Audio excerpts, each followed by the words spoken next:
7:30. It's 7:30.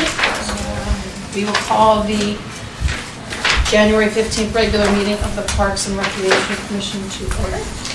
Welcome to TV 79, and we do have a quorum. Okay, first thing we will do is review the minutes from our December meeting. A few things, but we'll see what.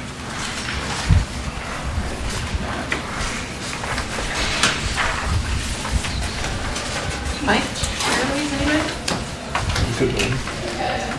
Like a motion. Susan? I've got a few things.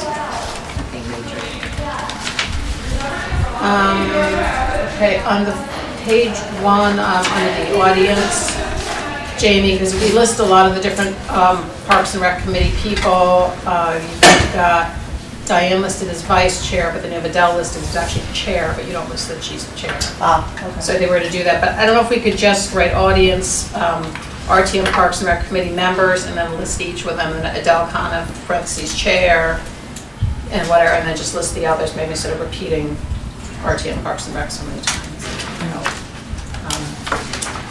And on page 3 at the top, the motion, where it says Ms. Daly moved to present, would that be moved to approve? Yes, right? Yeah. Okay. And then in that next paragraph that starts a new system, 1/2 sentence down says these requests do not have to be completed by the end of the year, and it says and can be held in reserve. I think I would say and funds can be held in reserve.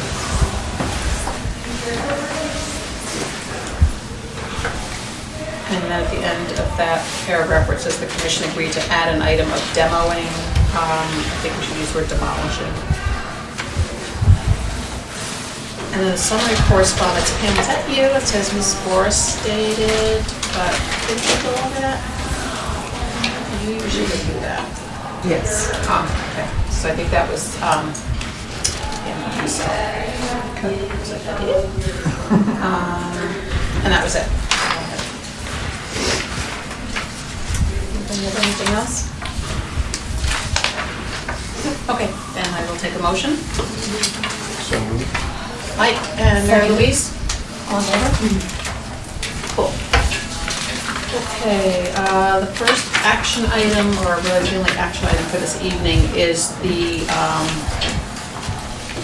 2020 Park and Rec fee schedule. So, Pam, you want to open it up and then a couple things on we need to discuss. Sure, so the only, I highlighted any changes, and actually the $5 participant for youth and, for youth leagues, we had voted on this, past year, but it just made it to the park fee schedule. And then, of course, the state is charging a, Vote on it?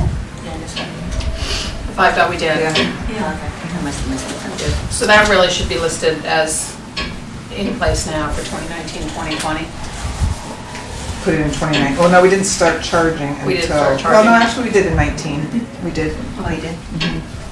So I'll add it to this side too. Is there any pushback? No, What did that charge is 25? per player, we charge 5. And I really should add youth and adult because it does go to like the softball leagues too. So. Oh. Actually, I have to think about Yeah, that that's because they're interesting. $100 per team. Yeah. But I thought that there was, let me check with that. I'll get back to you. For now, youth league fees only. And then the state is charging a seasonal parking fee, or tax, I should say. So we went back and forth about that. Well, I don't think it's a seasonal. I just believe that one of the new items that the state is now imposing sales tax on is parking. I don't think it has anything to do with seasonal. So my suggestion would be to take it out of our fee schedule because it's really not part of our fee and it's not something that we vote on. I mean, the town has to charge a parking fee whenever we are collecting parking charges, so we might be better just asterisking or footnoting any ones that this would apply to and then put it down at the bottom. Just say, you know, state sales tax applies.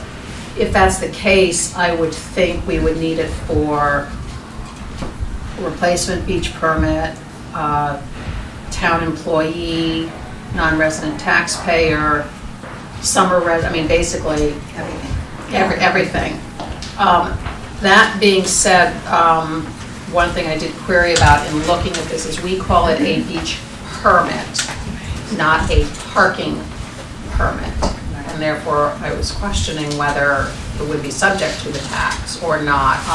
Pam checked with Kate, felt that it is effectively a parking fee because we do not charge, for instance, for walk-ins or entrances. I did very quick poking around on the internet. Greenwich, you get a residence pass, and each person in the household gets a pass, which you have to even use to walk into the park. So they don't charge a parking fee. So it really is an entrance fee, not a parking fee. But practically speaking, we're not doing it. Years ago, we did issue walk-in. I remember very heard that, clearly yeah. having a little walk-in pass that you were supposed to carry with you. So if you tried to walk into Weed or Pear Tree, you needed to show that, but that was discontinued somewhere. We didn't have Town Island, and they have an entrance fee, not Right. a parking fee, so they won't have to pay tax on it. Right. So we call it a beach permit, but practically speaking, it is functioning as a parking permit. So it's really, I think it's really up to the administration, of course. Again, it's not something we can vote on or not. If we, at some point, felt we wanted to make these more entrance fees, and think about how we would structure that, that would be a discussion for, Saving the tax. well, not even saving the tax, but just, and it gets down to, use and access of the parks as well, which we do get some comment on, because we are getting more walk-ins, for sure. And as Westport limits, I think they limit daily passes to 100. They have a set number, there's only so many days. Fairfield, I looked, Fairfield, there are certain beaches that you can buy daily permits, and then there are other beaches that are strictly limited to residents. So they make public beach access in some places, but not others. So there seems to be a lot of different permutation and combinations, but that is beyond the scope of what's on our agenda for tonight. So just want to get people's, I think we have to treat it as a parking for now.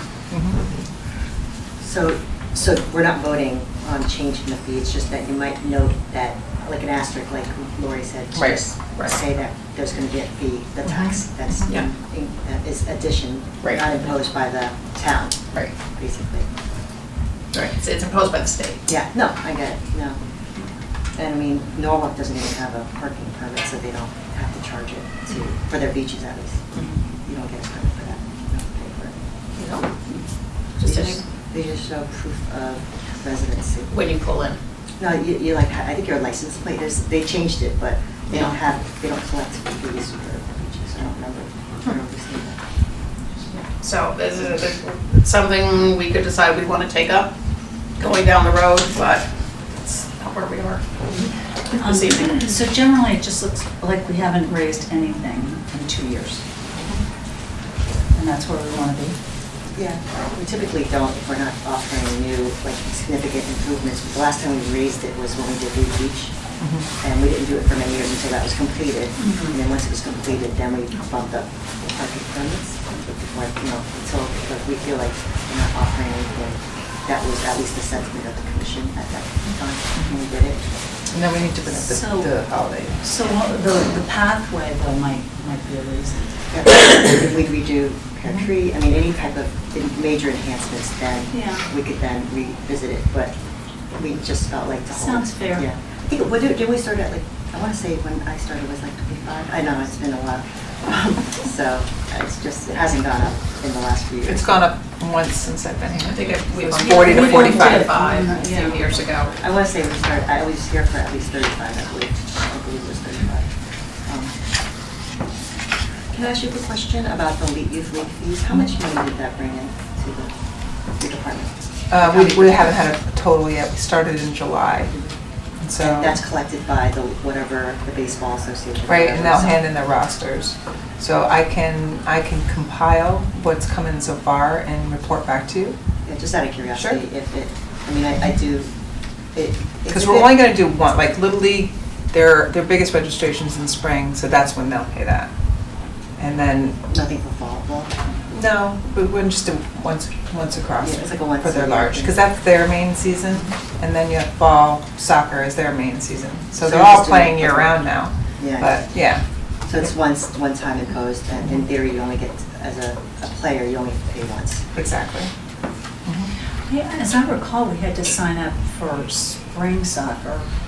Yeah, and then like, again, fall soccer. right. And there were different people who were playing. But their main season, they're all playing all year round now, everything, but their main season, football's in the fall, soccer's in the fall. No, I get that, but if Basketball there- is they spring. may have new people signing up at different times, and so we may be missing out on fees that are being collected in the off-season time. Okay, but then just to clarify, when you say $5 per participant, you mean per season per participant? You guys can make that decision, but But that's what- how we did it in What the are we office. doing it? Yeah, what are Because we didn't clarify that when we did it the first time around.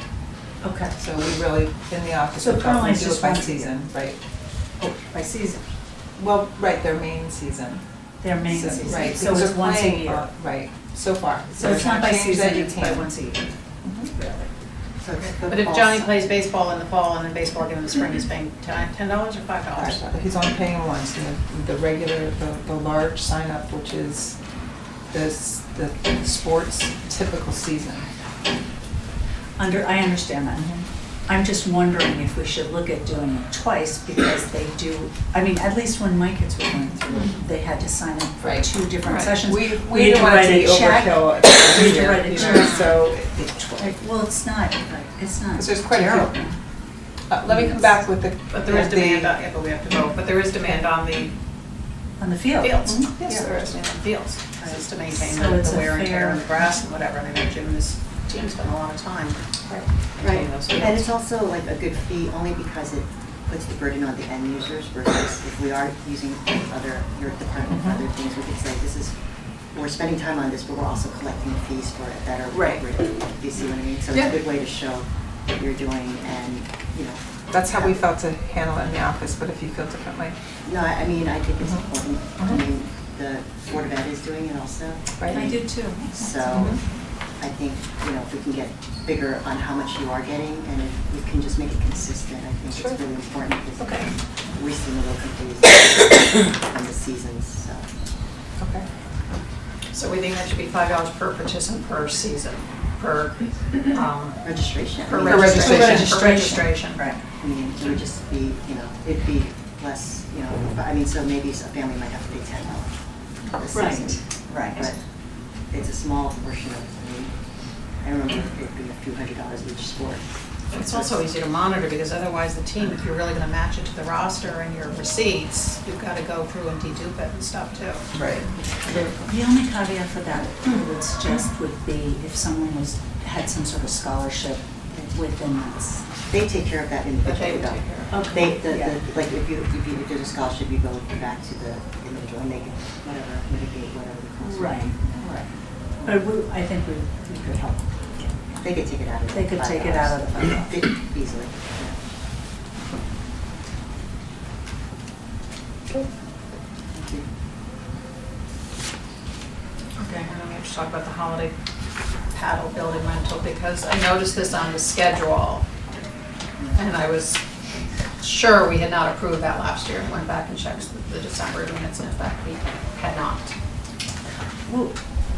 We didn't. Yeah. That's correct. We So- left with a question mark saying that we would give it some more thought, and we just never revisited. We never did. So we currently haven't been charging? We didn't charge for that? No, we charge the regular rates, but we had, in our office, decided we wanted to ponder a holiday fee because A, it's more difficult to get people to work it, it's, Okay, I get you. and it wasn't typically, the doors weren't typically open either. I think that was pretty much new request, and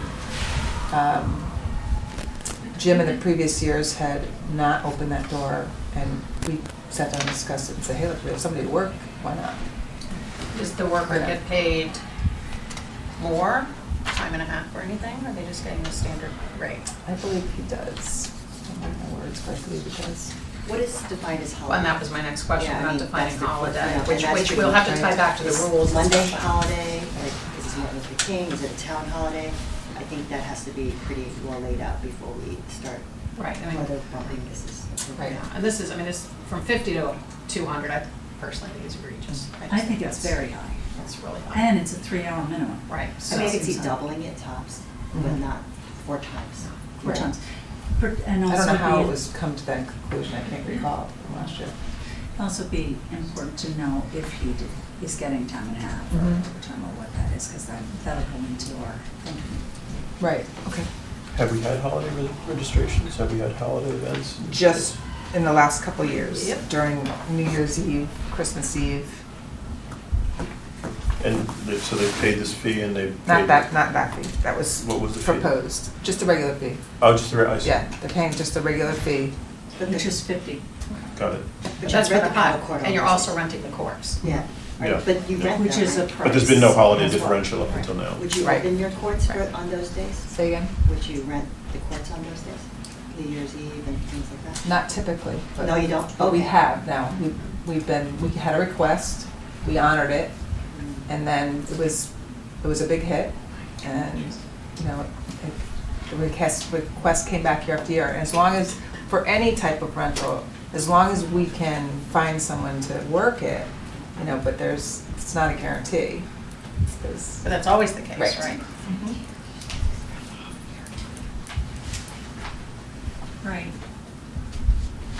So it's because you wouldn't be opening the courts normally, that you're doing this then?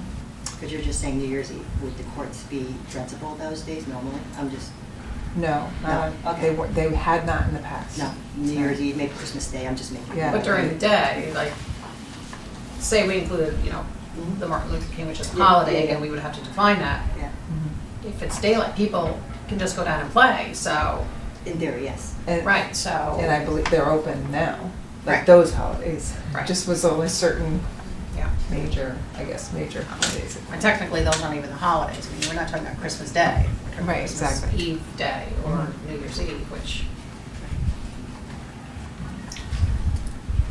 So are we taking it up?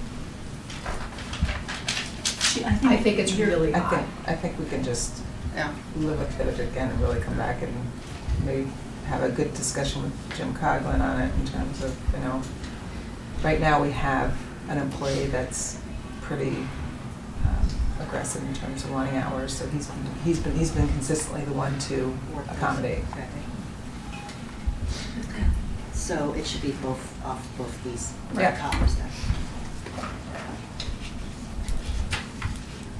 Any other questions or comments on the list of fees? Okay, so to recap, we're going to remove the reference to the state parking tax in the column that's in Mhm. pink. You just probably use an asterisk or Sorry, whatever. I did just have one point, it's more of a Yeah. note, but on the kayak rack, that's based upon the lottery, right? Yes. So, I mean, maybe just make a note that it's not available to everybody, it's only available, it only applies to lottery. those who have won a spot in the lottery. Yes.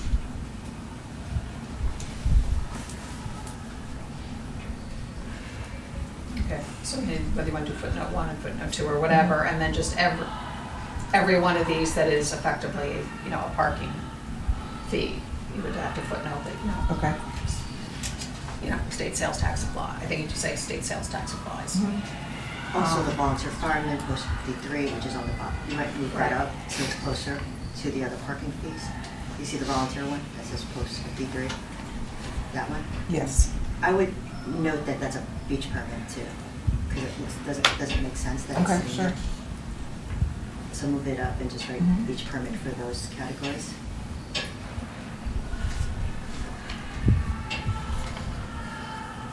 And then under the $5 per participant, you'll put per registration. Right, I got that. Okay, and then move the, I guess you just remove the holiday paddle building, just Yep. remove that one. Mhm. Okay. Anybody good on that? So effectively, we're holding everything flat. Yep. Except clarifying on the sports representations. Okay, then we can take a motion on this one. Mike? To approve? Susan? Okay, motion to approve? Okay, we're good. Okay, next, speaking of the little, one of the projects that we need to undertake is a full review of all the parks rules and regulations. They haven't been updated in a while. I think you can see they've been kind of cobbled together and added to the point they need just a makeover. So I thought what we do is take it in chunks. As you know, there's a number of addendums. So started by chipping away, again, it's really by the time this is in place, really won't affect them. But what's currently addendum number 5, which is in fact to do specifically with the paddle tennis courts and the hut. So in your packets, there were a couple of versions, but we still have a lot of formatting work to do. Amy did some great work on formatting. I know we need to really clean it up and lay it out Make it easier, better. yeah. But tonight, what I would mostly like to do is focus on the content changes. And if you have the track change version in front of you, it's way easier to see on my 20-inch screen. But the comments, if you print it in color, the comments you'll see in pink, which are LB1, who are questions It's or on comments. page 8, Yeah. in the Parks and Recs and rules. Thank you. Just put to- And then the blue were comments that were added by Jim Coughlin. I'm sorry, what's up with Jim Coughlin, so. Which Jim am I talking about? But in some cases, you'll see he just wrote changed, and then that's what was in the other version that came in the packet. So it gets a little Which is this. confusing. Yeah. Yes, so that's why I was trying to manage version control. Yeah. Let's get the content down first and then talk about it. So, just, I'll kind of run down page by page and people please do jump in, but just the first inconsistency is some places it was called the warming hut. The first of all, the title was just Weed Beach Warming Hut Rental Policy. So I was proposing what we call Weed Beach Paddle Tennis Courts and warming, or I think we should call it paddle hut use and rental policy, because the content really covered both. The content really went beyond just the use of the hut. So we're calling it the paddle hut, or are we calling it the warming hut? So paddle hut. I think paddle hut, Yeah. everybody seems to. Yeah, so that would be a consistent change throughout. Now, Pam, we have to get into really defining paddle season, because that affects various pieces of this. And it currently says runs mid-October until mid-March, specific dates to be determined annually by the department. Why would you do that as opposed to just say either October 15th to March 15th or October 1st to March 30th? Why would you want to worry about? It's just because it starts on the same day. So we could probably say the first or the second Wednesday of October, but Okay. it's just changing due to the actual day that it falls on. Okay, makes sense. So could we make that change?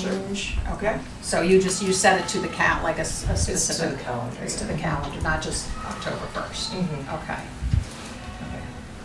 Jamie, you gonna describe these things?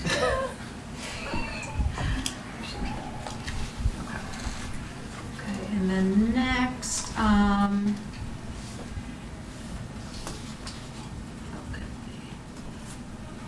do we need to set a limitation? Okay. Oh, this was the part about, it talks about, the players, I'm not tracking with you, where are you? on the second paragraph, on the track change version, it starts by the warming hut is open Monday to Friday, 4 p.m. to 10 p.m., etc. Then it talks about it being available for general use by registered paddle tennis players, including use of the television, refrigerator, and sink. It said registered paddle players may use the warming hut before and after the time period of their court reservation. You know, the way it was worded kind of makes sense, well, you can stay there for a little while. And I was, you know, asking Jim, like, why do we care? How long? I mean, you know, when you say, Johnny, you've been watching TV for 2 hours, you're like, "Okay, what about go away?" So, no, but I mean, it's just sort of like, why is that there? So I just was suggesting we just say that the hut is available for general use by registered paddle tennis players, including the use of the television, refrigerator, microwave, and sink. The restrooms and decks surrounding the paddle hut are open to the public. That's the suggested language that Jim put in. So Lori, just to clarify, this document is the kind of the proposed end state document? Because what you just read Further is- state, Okay, next state. next state. Okay. So that was, what you just mentioned was more of an edited change. Yes. Okay, so are we dealing, just to be clear, are we dealing with content changes on this one? And then we're gonna do the editing later? Once we agree on the content, Okay. then we can work on, and we wouldn't vote tonight. We would just say, let's agree on the content. Okay, so Then with- work up and getting a good, clean, edited version. So with regards to what you're saying about the television here, is that a content change or an edit change? It sounds to me like an edit change. Is, it should be able to see the track. I don't think we ever talked about the TV in the original I don't think it policy. matters. We never did. I don't think it's an edit, I think it's an edit Added. change, so we can, To the original.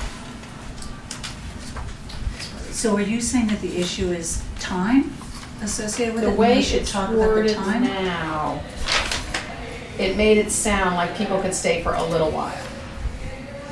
The warming room is open. Yeah, here it says, the original says, registered paddle tennis players may use the warming hut before and after the time period of their court reservation. What does that mean? Well, it means they can hang for a little bit after their reservation and watch and warm up.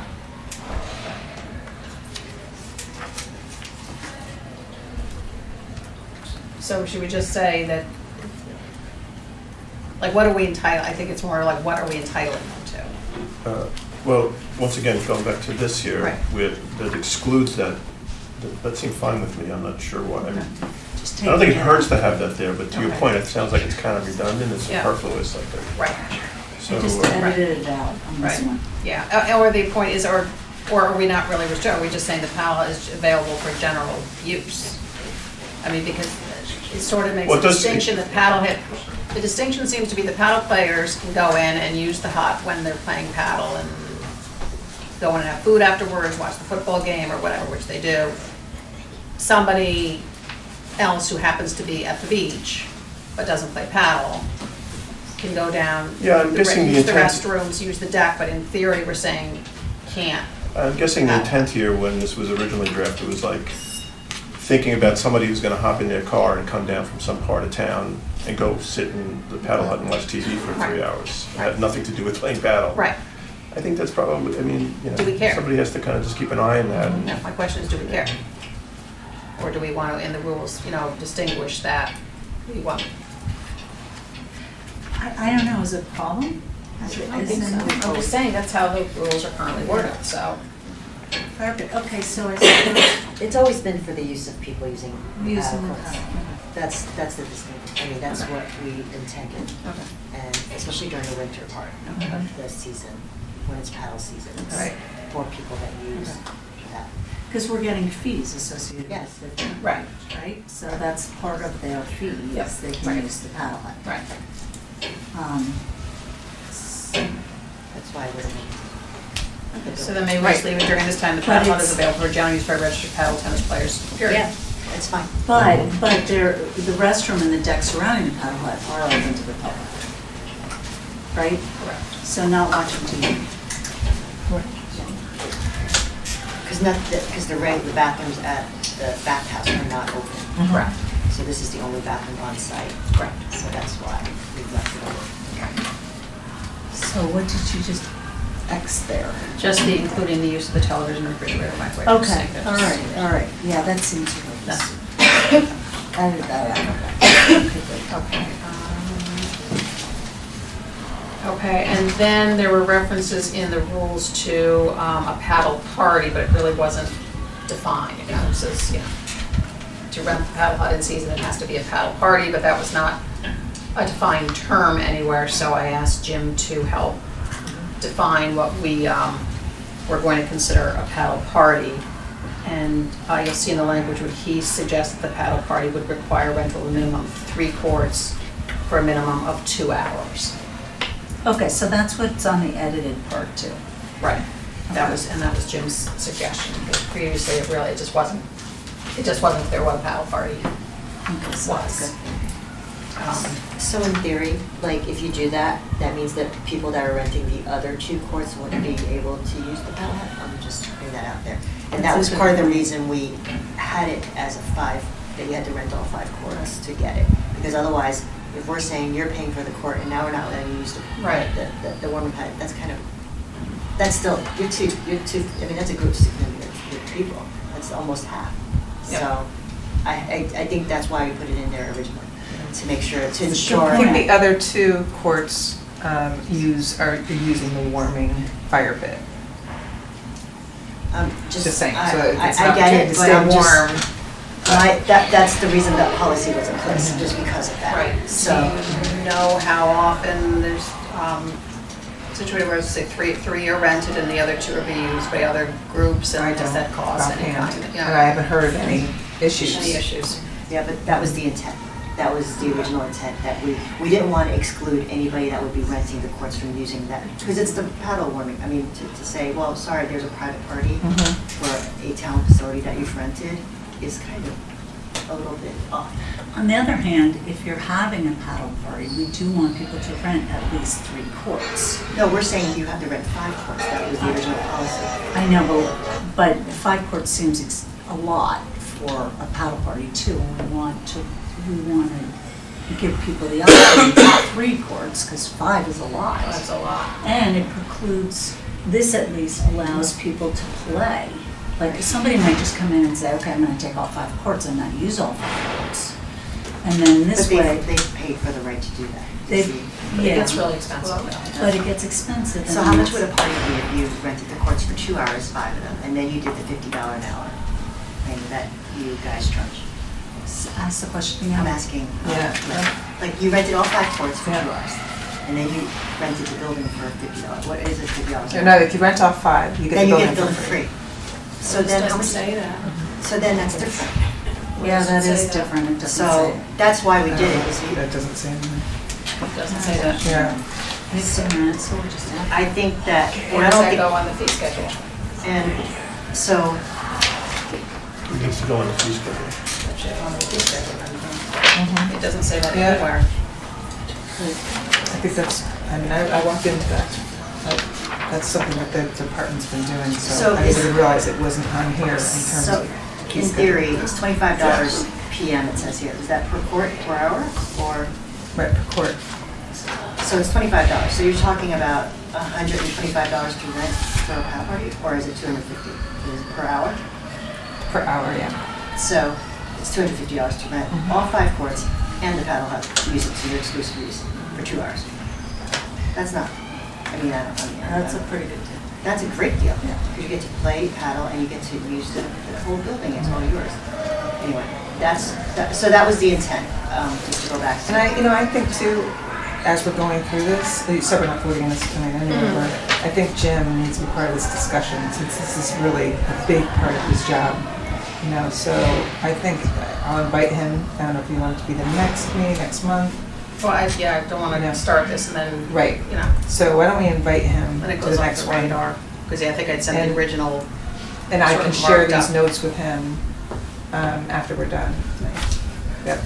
But just, if you don't mind asking to clarify about the courts and how, if there are people that are not renting, how we rent the paddle hut out during Mhm. the winter season, because that is Right, the intent, is to have all paddle users be able to use that building, right. not just the I think fire. he'll be able to speak to it better. Oh, yeah, in terms I of- get it. Okay, so, so that was a key, kind of a key discussion point that I think we do need to clarify.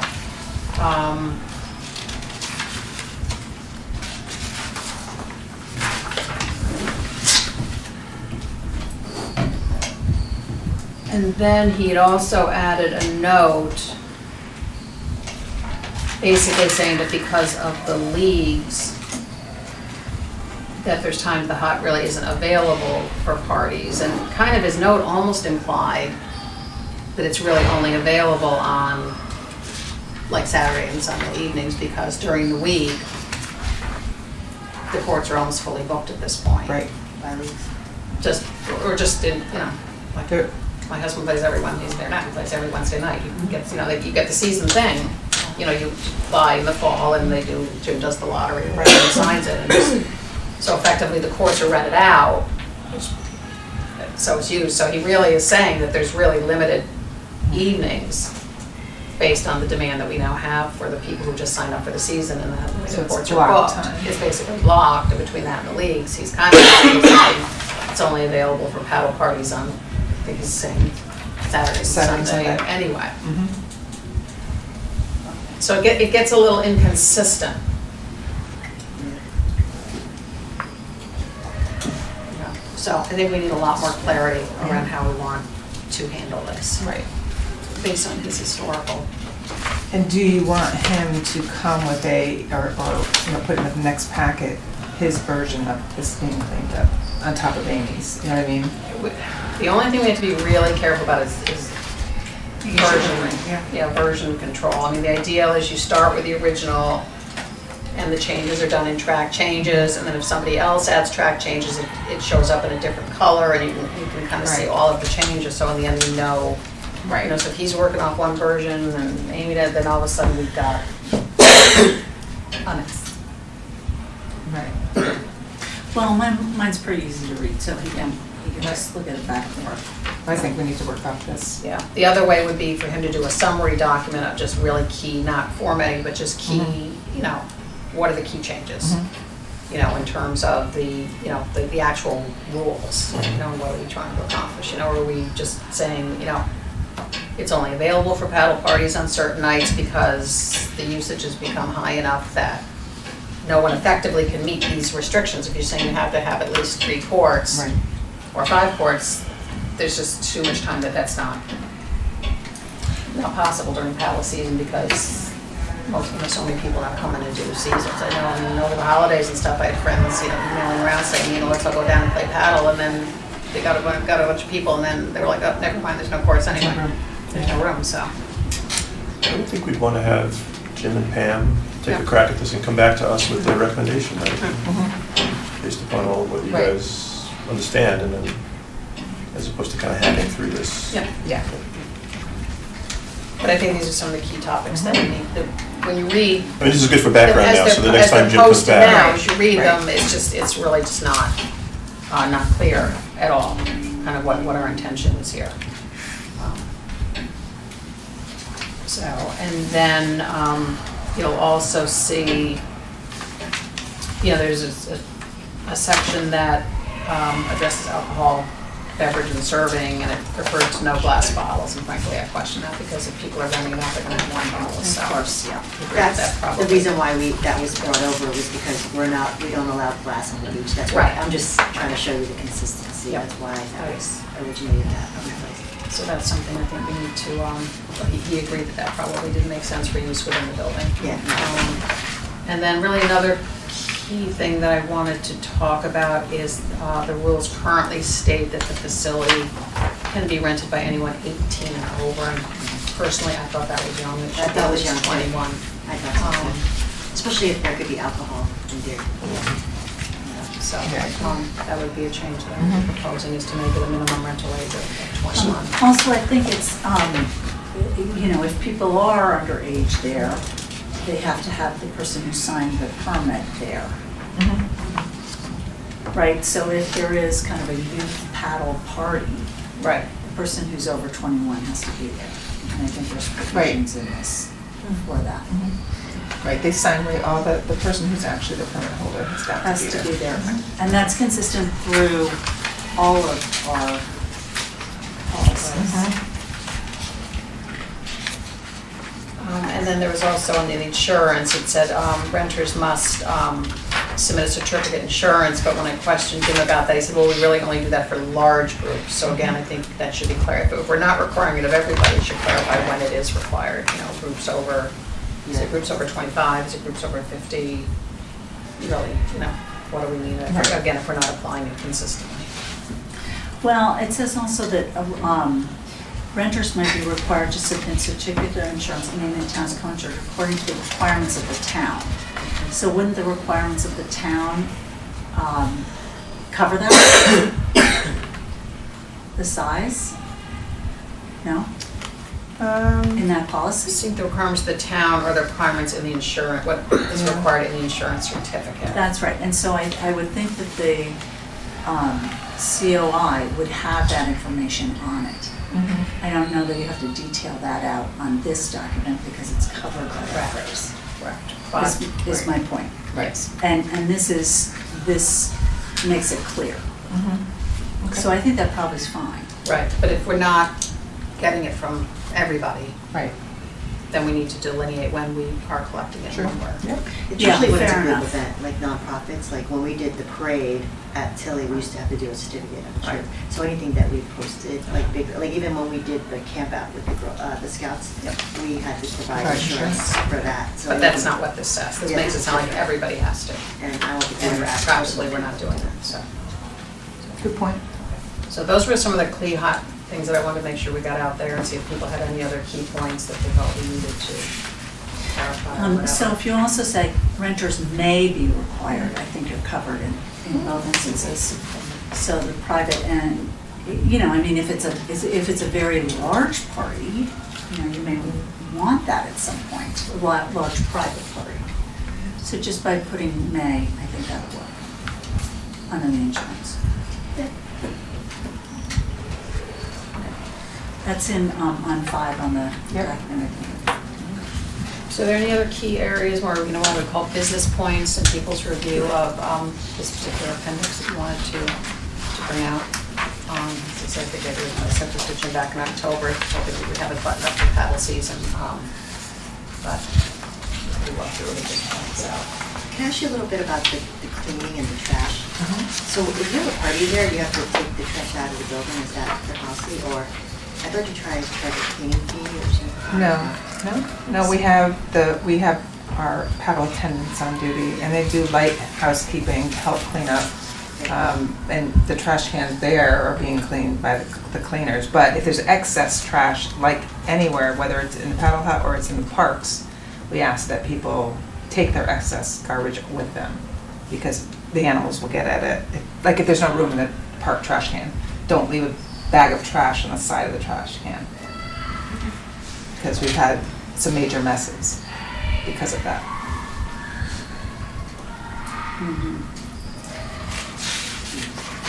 I don't know that it's standard practice, like for instance, if there's one in the morning, then perhaps our park attendant, our attendant at the paddle hut is going to empty the trash in the dumpster because there's a party the next day.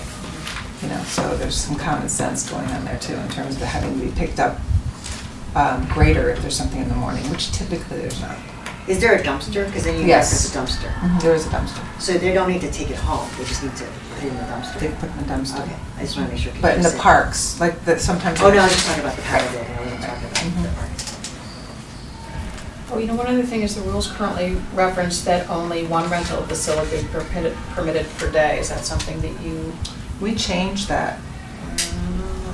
published? We did change that. It was per discretion of the Of the director. Yep. Yeah, and that was, Oh, yeah, you're right, okay, unless approved by the director. So what's your feeling on that? I mean, does that need to be in the rules still? Yes, because I think that, I think this commission was pretty set from the beginning because it was just open that there would only be one. But there has been requests, so that's when we brought the proposal back to here, because why not? If there's a party, somebody's requesting Sure. something at 1 o'clock, ends at 3, but we don't have another one until 7, Sure. there's ample time to get That there. was to Okay. see how it was going to happen. Okay. We And it's used to working have fine. questions. It's working fine.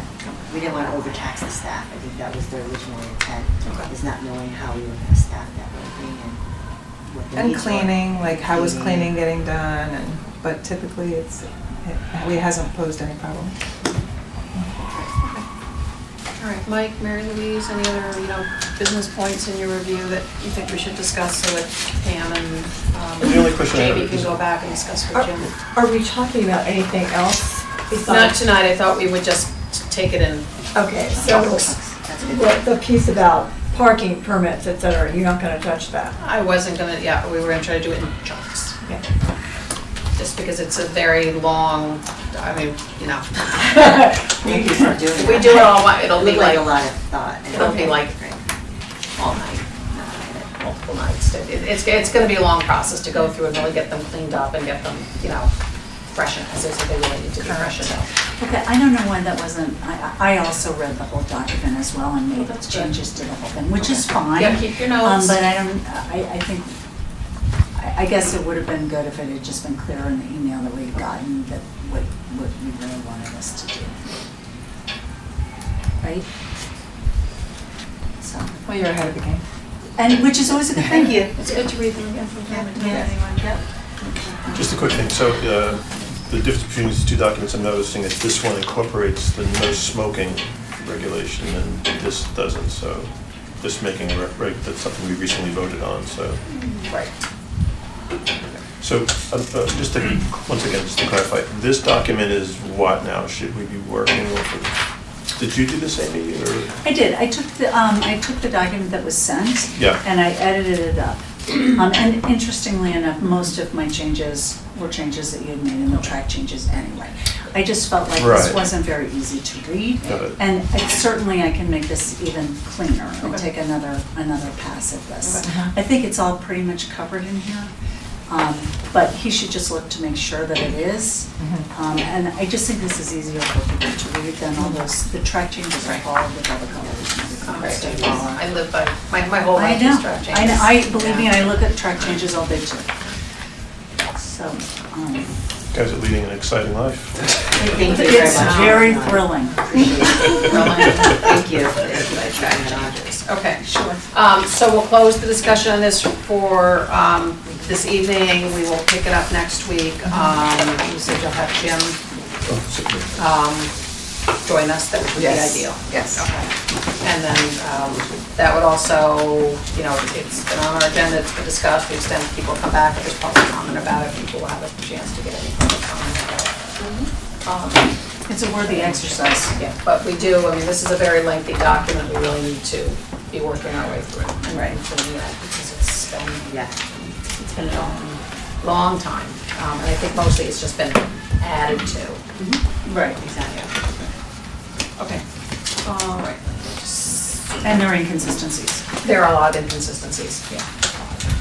So we will do that, okay. Okay, so we'll review that at the next meeting. Yep. The new changes, and Jim will join us. Yes. Okay. That is our plan. Okay. Next, we'll go on to the update on Pear Tree.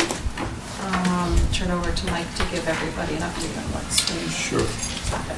So as a reminder, back in the summer, the committee touched on the topic of renovate.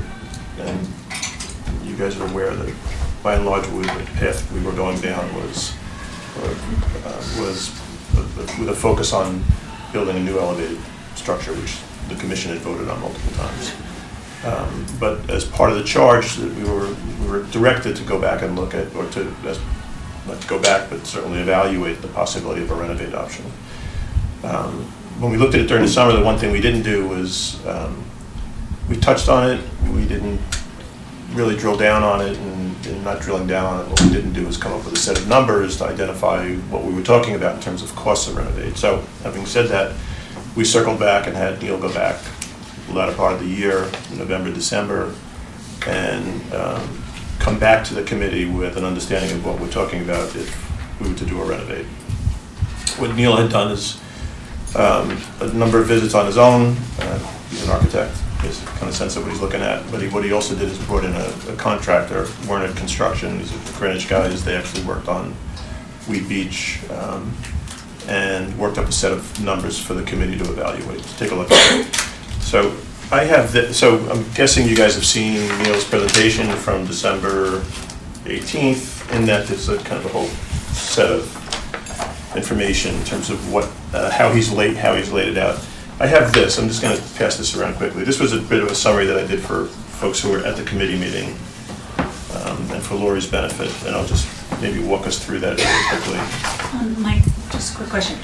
Is what you have, the presentation, is that for the Just to renovate. renovation? Yeah, so the December 18 meeting was essentially focused on renovate. Okay.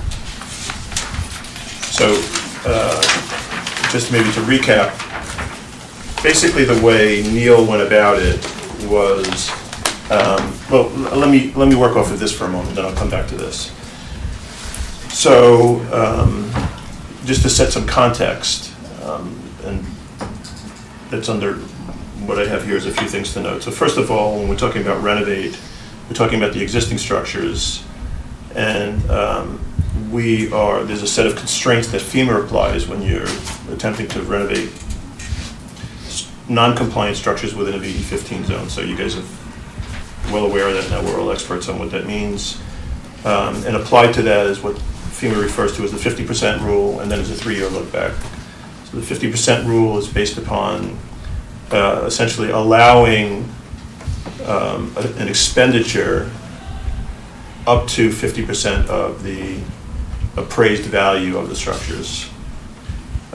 So you can spend, if it's if the structure is $100,000, you can spend $50,000 every 3 years. And I'll get into it, it's not quite that, it's actually a little different, it's a little subtlety there. I'll get into that in a moment, but that's kind of essentially what we're talking about there. So you're limited in terms of what you can spend. Just another kind of aspect of that is, let's say you had a really talented Eagle Scout troop in town, and they wanted to come in and do all the work for free. It doesn't work that way. You basically have to apply a kind of a standard rate against the work that Eagle Scout troop has done, and you've got to kind of essentially cost it out.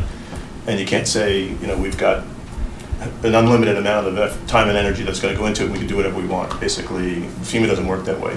And the whole FEMA kind of constraint is basically to disincent people from just going at it, and they prefer you not to kind of spend too much money on renovating existing buildings that are not compliant. Can I ask you a question?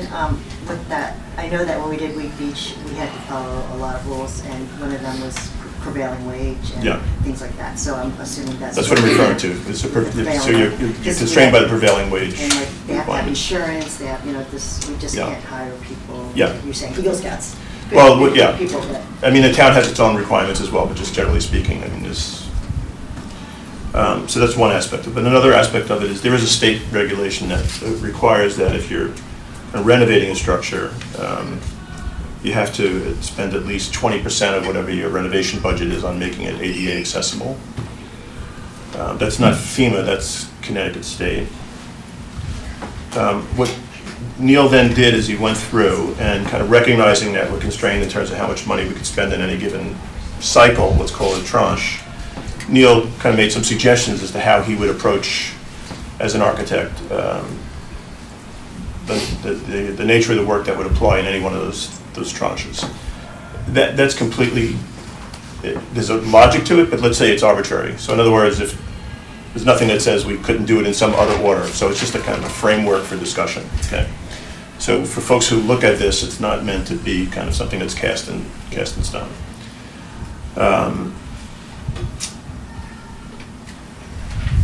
Just trying to think of maybe other, yeah. So anyway, so what Neil has done is essentially was really illustrative for discussion purposes, right? So what we did here is, and what Neil has done is, as I mentioned, laid it out in 3 components. The way this essentially would work is, let's say we were to start the work in a given calendar year. This is all hypothetical. Let's say we start the work in fall of 2020. Basically, you would not, and you've spent up to your budget. Okay, I'm going to come into the details here, but just to kind of lay out kind of the way this works in terms of timing. So let's say you have a budget, you do the work in 2020, you've completed your tranche of work. In that case, you really essentially wouldn't be able to do anything with that building until 2023. That would be the next opportunity to go back and do another round of renovation. And I'll get into a bit more of the detail, but just to kind of try to understand, kind of explain how this lays out. Because of the Because of the three-year look Three-year back. look back, right. Yeah, yeah. And once again, I'm kind of talking in really gross generalities. It's kind of a bit more subtle, and I'll explain what the subtleties are as we get into it. And then, if you were to go back and do another tranche of work, you wouldn't be able to do that third tranche of work until, in our case, our hypothetical scenario, we start in 2020. It takes us a couple of months. Now we're done with our first tranche. We've spent all the money we wanted to spend and all the money that FEMA would allow us to spend. We'd go back in 2023, do another tranche of work with another set of things that we'd go after. And then the third tranche of work that we would want to do would be in 2026. So let's say if you were to start in 2020, you could theoretically be done with 3 rounds of renovation sometime in 2026, end of 2026, beginning of 2027. So that's kind of roughly, for what we're talking about here, the timeline that we're talking about. So that's the first thing. Another thing to consider here is, so these buildings are valued at roughly $192,000. So 50% of that is $96,000.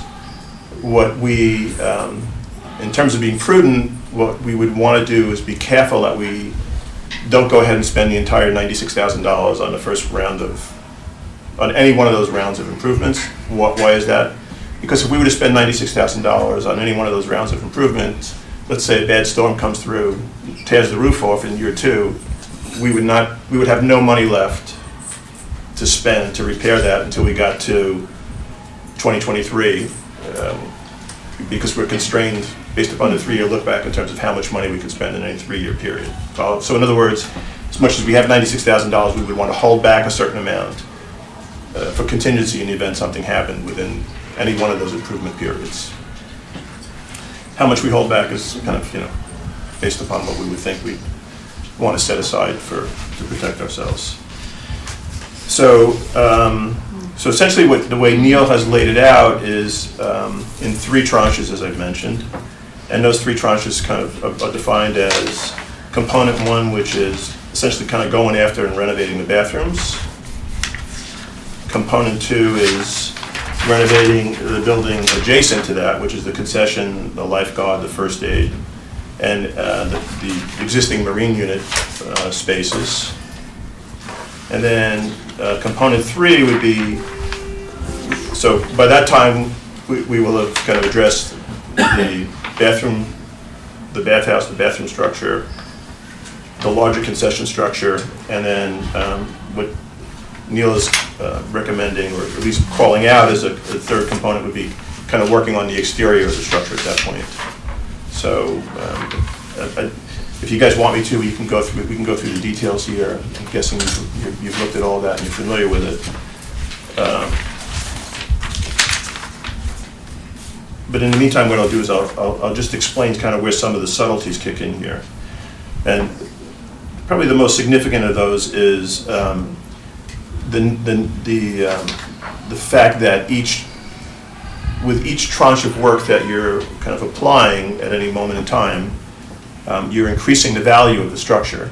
And by increasing the value of the structure, essentially that gives you a larger pot of money to work with for the subsequent tranche. So in the scenario that we've talked about here, Neil's scenario, basically the way it plays out is, let's say we have a starting value of $192,000, that gives us $96,000. And in this scenario, let's say we decide we're going to hold back a certain amount of money for contingency. So 16. yeah, so in tranche 1, we'll spend $80,000, hold back 16. What that then does for us is when we come back around and work on tranche 2, or the second phase of this, we've essentially increased the value of the structures by $80,000, right? So it's Are we 196. confident, though, that it would increase dollar for dollar? Well, it's at least dollar for dollar. Well, none of this, let me just, it's a good question you're asking. So of course, we don't have a crystal ball. So it's unclear, how confident we can be, but we're making the assumption, whether it's accurate or not, that those improvements are increasing the value. Now, there has been a subsequent conversation. We went back at the valuation question, and this was initiated by Frank Huck. So Frank Huck and myself met with Jeremy Ginsberg and Tony Hamicki and Kate Bush joined us for that conversation. Dave Keating joined us for that conversation as well.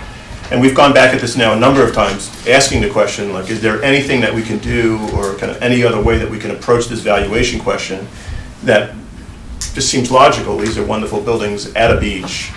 They seem to be valued a little lower than we'd like to believe they might be otherwise valued. And essentially, we've been, even following this last round, the answer was, no, that's the valuation. They're on the grand list, and that's the valuation. But what we did get an assurance on, and not only through the conversation we had with Tony and Mickey, but more importantly through Diane Ivkovich from FEMA, is this question, we're evaluating this in the right way. So the value of improvements that we make kind of roll over to enhance the value of the structure the next time we come back and look at it. Whether it's on a dollar for dollar basis, I think it's anybody's question. I think Yeah, that I would mean, be for based upon instance- that would be based upon ultimately the following kind of appraisal, the assessment and the appraisal of the building the next time those guys go at it. Right, for instance, Neil said that the electrical panel, which is too low, has to be raised, what was it, 7, 8 feet or whatever. Are you gonna get Yeah. a dollar for dollar increase in the appraised value just because your electrical panel's in a different? I don't know I if just don't, anybody I has don't a- know. Nobody has, I don't think anybody can give us an accurate answer to that. But what Tony and Mickey did kind of guide us on is that, now the appraisal methodology for these buildings is different than kind of the residential appraisal methodology, right? Because these are exempt buildings, right? So, but what likely does apply is that there are certain types of improvements that do carry a greater value than other types of improvements. So kitchens, bathrooms tend to carry a higher value than a roof, as an example. And that kind of falls right into what we're doing anyway, because that's what we're working on. We're working on improving, hypothetically, what we're talking about here is improving bathrooms, kitchens, that type of thing.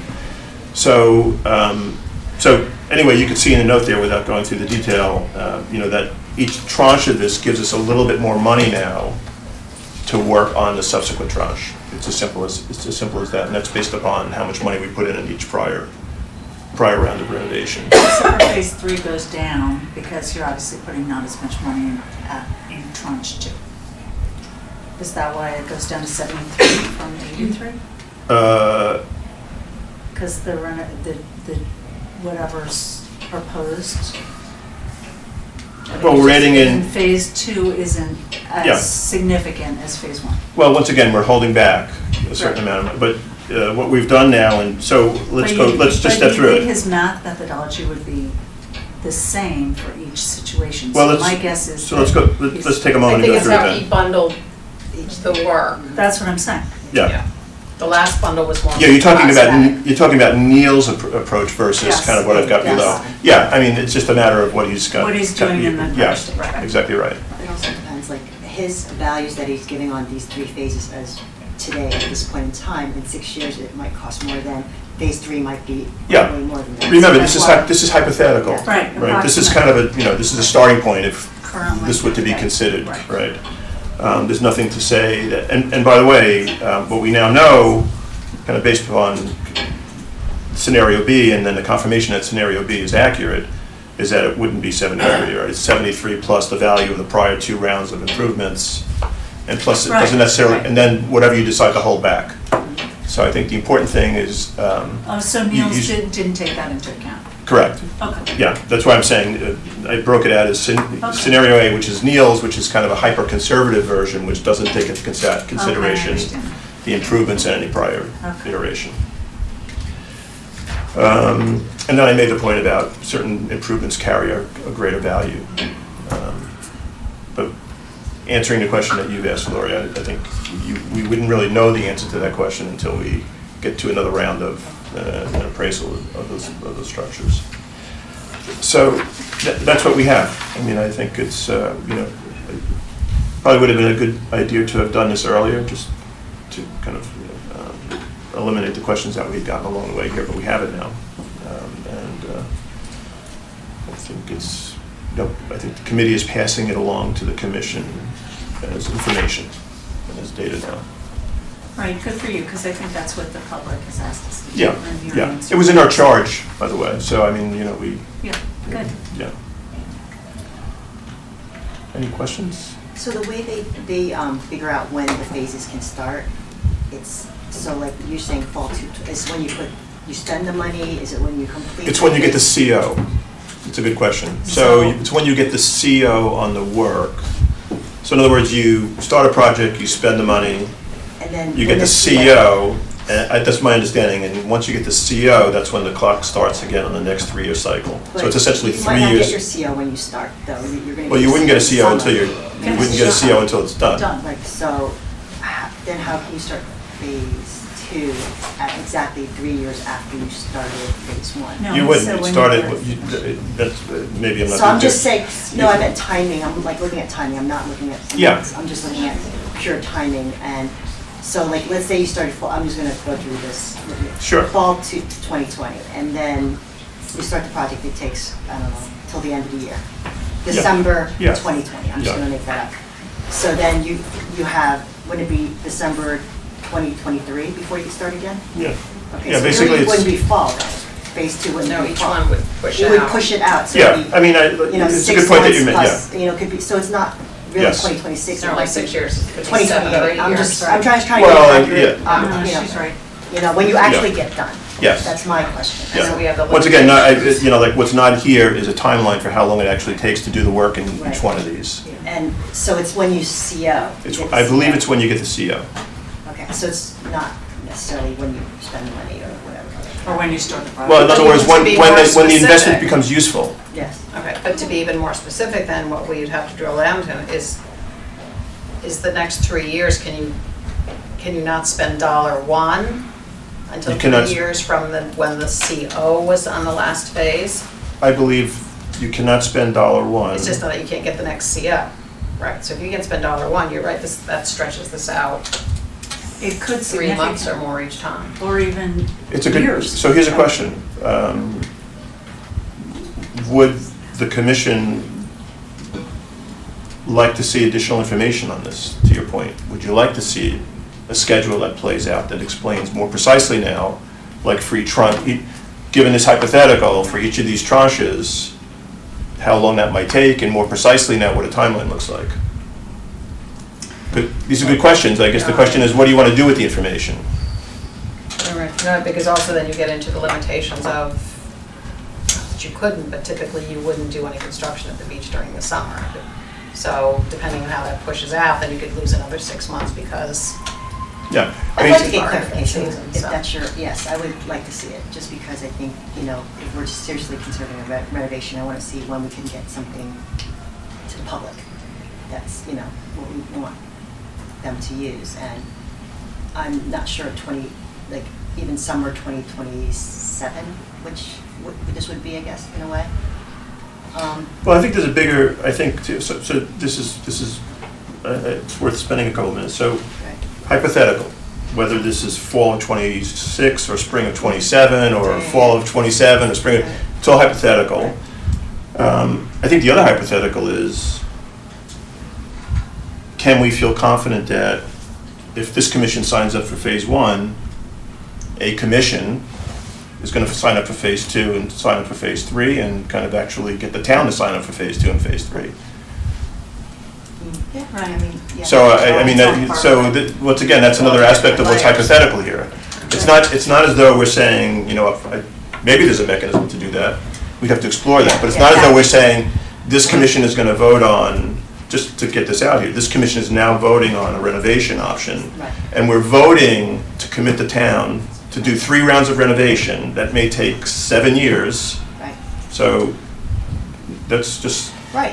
another aspect that's kind of between the lines here. So it's like more political, and then they're going to. Well, it's not about political, it's just about the mechanics of how this Mechanics, particular option works. Because, you know, basically, you know, you do a first tranche and then you hold. Then you do the second tranche and then you hold, and then you do the third tranche. You wouldn't necessarily do the work on your house that way, or if you did, I don't know how that would work. I don't know how you draw the analogy, you know, maybe you would, but I'm just saying that. but we'd have to understand the approval process, and these 3 discrete projects that have to get improved at every toll. And Yeah. as we know, there are multiple toll gates, including, So we'd have to do that State each time agencies. too, right? We'd Well, have to do- I think we're kind of a little bit of in uncharted territory here in Right. terms of how mechanically you kind of arrange that in terms of the approval process and the way the town does what it does. And do you have a sitting building committee for 7 or 8 years? Well, once again, I'm not kind of weighing in one way or another. I'm just saying, like, you could end up with a situation. You could end up with a scenario where you've done, the bathrooms look great, and like you never get around to doing the other parts. Right. You could do, I mean, obviously, this is kind of, that's the implication here, that you're doing all those parts, but like, I don't know if the commission would want to try to figure out how And you maybe could kind of that's tie okay. that in and lock that in. Right. Maybe it is. I It's don't just know. gonna be a consideration. It's Right? a consideration, Oh. because maybe it's Devil's okay, in the maybe that's details. not okay, I don't know. And Well, just remember, basically, just that the commission's kind of, we have two ends of the spectrum here. The commission's already made it, kind of weighed in on saying, we want a new elevated building. Right. So, just thinking about some level of consistency here, we're saying we want a new elevated building, but on the other hand, it may be okay to just have a bathroom. So, it's a good conversation to have, and I think we have to be thoughtful about. I just think since we're still in the exploratory phase, to have all that information is helpful, because we're Yeah. still waiting on some other answers for some things that we need to ponder. Mhm. And I think this would just be another piece that would just help us, consider and, given feedback, how people want to, when people want to use this building is important too. And I think if people knew a realistic number of how long it would take to do a renovation for these phases, I think it would be helpful. At best case scenario, you could call it, at this point, without issues with, if a commission's going to approve it, but I want to know going forward what that number would be. I mean, the timing of the year. So, kind of a best case, Yeah, best ideal case, yeah. timeline No, as but to. if it's something the CO, I think that needs to be clarified. I think, Oh, yeah. if it's CO, I mean, that's still another year, something at a minimum, right? Maybe. And Lori's point, I think it's a good point, Susan, and to Lori's point, we can't really do anything in the summer, right? And so that attacks us. Right. So, I think they're important considerations. I think it was really helpful though, and I'm glad Werner came in. They did Wheat Beach, and they were the low bidder, just to give you guys some feedback. So their pricing wasn't, we had to use them. And they had done Calf Pasture Beach too in Norwalk, and we went to see what they had done. And that was already online for a few years when we saw it, when we started Wheat Beach. So they're they're pretty knowledgeable in terms of doing construction by the beach and doing public buildings at that. Yeah, that's nice So- building over there too. Yeah, it's very resilient. It held up very well at Calf Pasture too, also, so just to give you guys some background. Thank you very much. Yeah, big thank you, Very the helpful. amount of time and effort and. What else would I be doing? So, I'm going to go back and, working along with the committee, ask Neil and company to come back to us with kind of maybe a next level down here, which lays out, without going crazy, takes each of these tranches, Just to get an idea. translates that into a timeline, Right. make sure that we're kind of considering where the CO and the clock starts and all that kind of stuff, Right. to give you guys a better sense of a timeline for this I think we have to hypothetical. be clear about the amount that each phase is going to cost, because right now, he's projecting at this point in time how much some of this work is to be done. But in 3 years, in 6 years, we don't know, that's a best guess. So, Well, I think so we should be very clear on so that. that I didn't understand, say that again. So like, Neil gave you an estimate from Werner, right? Well, for 3 yeah, phases. Werner gave us an Yes, estimate, yeah. for Werner, for 3 phases. Correct. If they were done in theory Of today. cost, yes. Yeah. And in the future, in 3 years, it's not gonna cost the same to do materials go up, labor goes up, so just to make sure we have that in the back of our minds, that number isn't very, static, that can move too, with Mm. each phase and timing. Right? Oh, Does yeah. that make sense? Yeah, absolutely.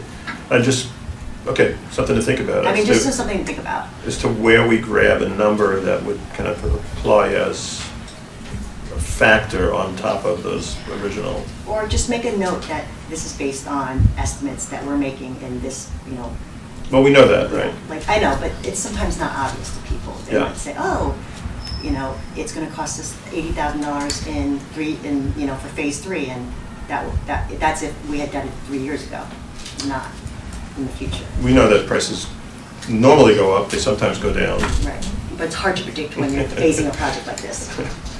Right, right. I mean, if you did a project in 2006, it would have been one thing. If you did a project in 2008, it would have been another thing, Yeah. right? Changed while we were doing Route Beach, so we had value engineers, so. Yeah, so, okay. Thank you. Yeah, so does that make sense? Take that back and get another level of information. That's one thing. The only other thing that I'll mention in terms of what's going on is Weston and Sampson, Dan Biggs is working through what's being referred to as the Coastal Area Management Report, which is just kind of chunk it up into two big chunks here. You know, we've got the work that was done on the structure in terms of design and kind of proposal around structure, and then the other big chunk is the site work, kind of the impact to existing conditions and kind of suggestions around what to do with the parking lot flooding situation, and that's, we're hoping to see that at the end of this month or the early part of next month. That'll go to the committee first. We'll get those guys to come in, present to the committee, and then come back and update the commission on that. Great. It's an important component. Yeah, well, absolutely. And I did reach out to Kim Hubbard today to ask her if she had any idea of when the police commission would be back to us, and the short answer is not yet. And then in terms of not yet, she doesn't have a timeline. She said that the chief they're doing a lot of homework. They want to look at it more like up to a 10-year view. They're reaching out to other police departments in the area to get better understanding of how they handle their marine policing, et cetera. But she did commit that she would try to hone in on a timeline for Yeah. us, so. That's great. Thanks. I'd suggest also that we include what I just handed out with the minutes, when the minutes get posted. Okay. And just, on just the flooding, one of the days I wasn't reading track change documents and was off from work. This was December 29th when we had a very high tide and rainstorm.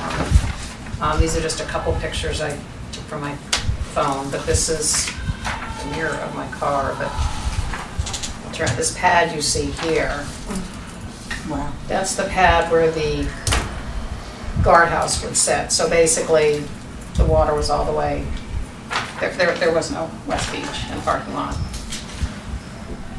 And there were waves coming onto your 3 Point Road. And then this was the water coming up to the building. Thank you. Yeah, look at that one. Oh, yeah. Right? Yeah. The water wasn't completely covering the parking spaces that look out on the south beach. Let's say that there was, they still see there were puddles, but some pavement, but really the whole west side was just completely, And it was coming over the road. it was into the road, yeah. Yeah, definitely. I think it's pretty consistent with what we've seen, Yeah. right? Like the end of October storm, and I think I sent photos already of that. Yeah.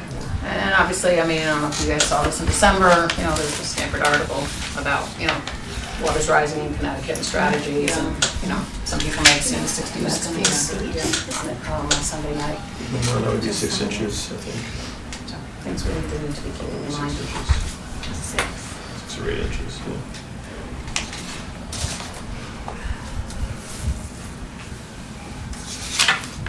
How high was that, Lori? To didn't the get out bottom my of the slide? But, I mean, how high is your pad? Was it 5 inches. 5 inches? So, okay, it was basically topping over. Yeah, I think, Mary Louise, That's- you're thinking that's actually a sign that's high, no, that's a sign that's Oh, by it's the... not- okay. But that's Wow. the It's platform almost that like the guard The guard shack. shack sits on. Right, it's the Okay. foundation. Okay. And so it was up to that, so that's 5 inches all the way up to the road. Okay. So, I did not wade in there. And has that valve been fixed? That you were, oh, that's in your. The check No. valve, it's not Not gonna yet. fix that. I know we'll Yeah. fix that, but it'll help, right? Well, I think No. the latest is information from Craig Flaherty from Redness and Mead. And he gave his professional advice was that a check valve, although it will do something in the greater span of things. It's a very small percentage of what it will actually do to help. So what are the bench, I mean, the beach? Right. Right, so, In his professional opinion, it wouldn't be worth the money. He's- wouldn't be with the money. No, you wouldn't get that greater result, the amount of money that it would be. I mean, the beneficial effect is more on those, once again, we talked about this, like those sunny days when it's a high tide and it doesn't actually breach the curb, but you've got water coming out of the storm Right. drain and the catch basin there.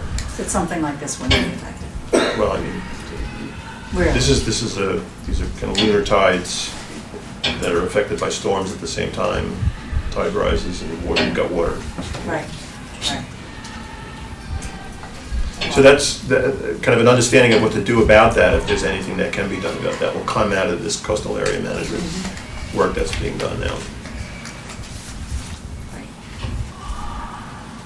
Anything else on number 3? Thanks, Mike. Okay, then let's move on to Diller. Yep, so as I put in my report, the pathways have been constructed. There was some reported water that was seen coming out of the park onto the sidewalk and into the street. The contractors were notified immediately, and they came up with a solution that they'll be mindful of watching. It was a very heavy rain, but they've diverted the water in that case. And if it's not a heavy rain, they didn't see any type of water like that, but they were concerned about the sidewalks freezing. So, so far so good. I haven't heard anything else. And I know Lori, you took a walk through. It's really nice. I did the whole, both Diller and the whole high school. It's really nice. Really, really nice. They did a great job. Are the neighbors okay? Everybody's okay? We haven't had any major complaints. We do have one neighbor that is asking if she can donate trees Oh, to right. put on the Diller side of the property. So I have to get back in touch with her.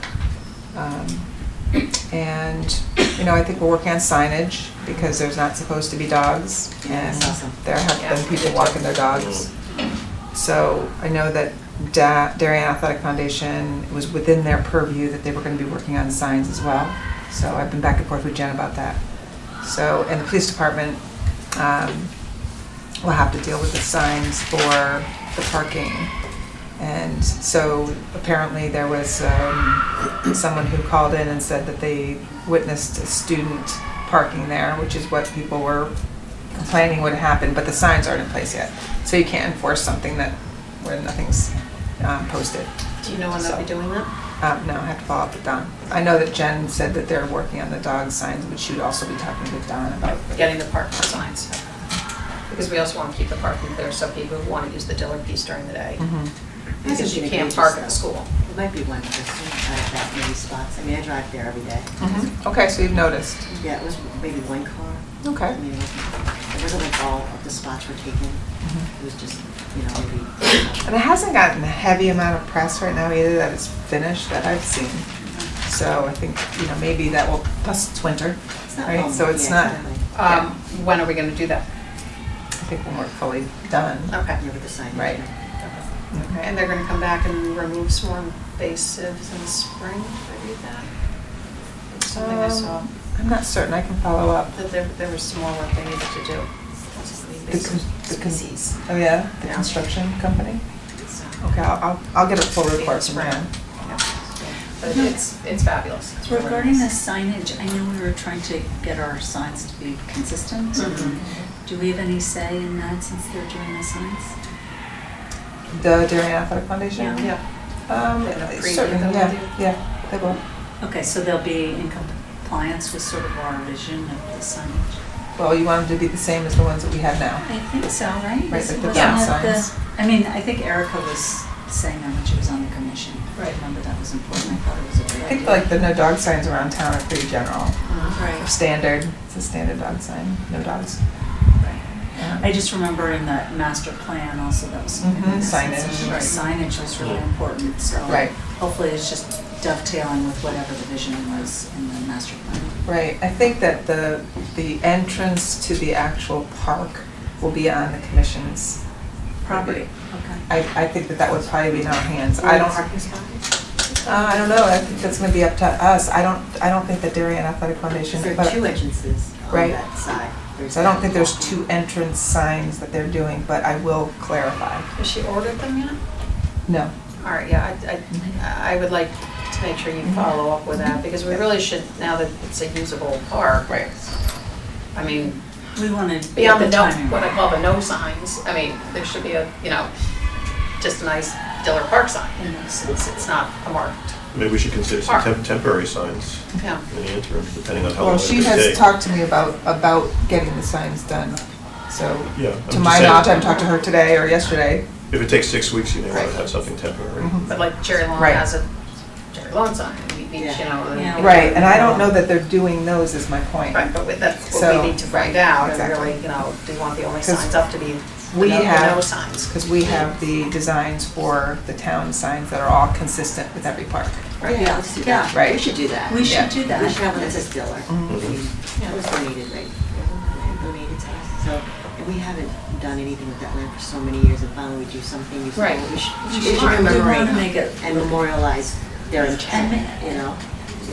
and are we gonna have any whoop-de-doo when it's open? Or, I mean, it's open now, but it might be nice to have We it. definitely need to have a ribbon cutting Right. and Ribbon have it cutting. in the paper and, I'll get all those things answered for you. yeah, absolutely. But if you, have to get over and walk it, it's Yeah. nice. I mean, it's not a long walk, I mean, if you're really trying to get exercise, you're gonna, but then if you continue on and you do the high school loop, they do a nice job on that as well. Right. That's a really nice, good long walk, so if people are in town are I really. think they have to do something with the crossway too, though, don't Yeah, they? they do. It's really not obvious. It's not obvious, no. Right, so I thought that they were considering a gate that's closed to the Diller side and opened when school's out. They talked about that.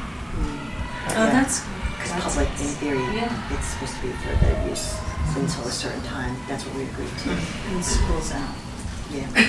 During school year, right? School. during school hours. Yes. During school hours, you can't go on the high school part of the loop. Right. Okay, I'll get all those questions answered. It's nice, it's really nice. A nice, very nice gift to the town. Yeah, I agree. Excited for the cross-country team to Oh, have it'd their be first. great. It's wonderful. And just a short update on Highland, just basically that the contractor had been, Wait, I just have one more thing. Maybe we should also write a letter to the editor talking about how we worked with them and the Athletic Foundation and saying thank you and blah, Good blah, blah idea. to them. So they've been very gracious Exactly. to the town. great idea. Highland, they went out to bid in the fall, but they were working on the contract with the agreement with the contractor. And that just never, it was taking a long time. By the time they were really getting that all worked out, the asphalt companies were done. So Kate went back to P and Z for the special use permit to be extended for construction to be in the spring, summer. So 6-month extension, so work should begin then. And that's all I have on that. And So that's just pretty much a report because we can't really say much about that because that's under it's a town, It's it's not not a a park. zoning. It's Yeah. nothing we can. I'm only mentioning You're it just because saying when that gets finalized, Parks and Rec is managing that. So we're discussing what we want to do on the Managing site. the parking lot? No, we're managing the site. The site, okay. The department manages the site, but it's not dedicated parkland, so the commission really has no We have no purview say, over it. yeah. But certainly Pam and Jamie would keep us posted about any recreational Right. programs that they plan to host there. Right. We're hoping we'll finally get our opening ceremony event there in the fall. So And permission to use that space? that's is that- all through Parks and Rec. So we'll you don't schedule a have to go to Board of manager. Selectmen? Like No. if they need a special thing? No. So this Board of Selectmen today, basically you have to go to them if you're doing anything on the roadways, like a run. have to get approval about the main streets, but any park, and then they're giving us the authority to do that and schedule it and manage it. So we would do all the permitting for it. And then we have to follow the special use, which is X amount of events to go over, not the X amount of events that we have, so. So I guess we'd have to look at fee structure for that as well, for rentals I and think so that on. would be under our purview. I thought if we're managing it from. Well, it would, right now, we can get the confirmation about the fee structures that's already in place for events.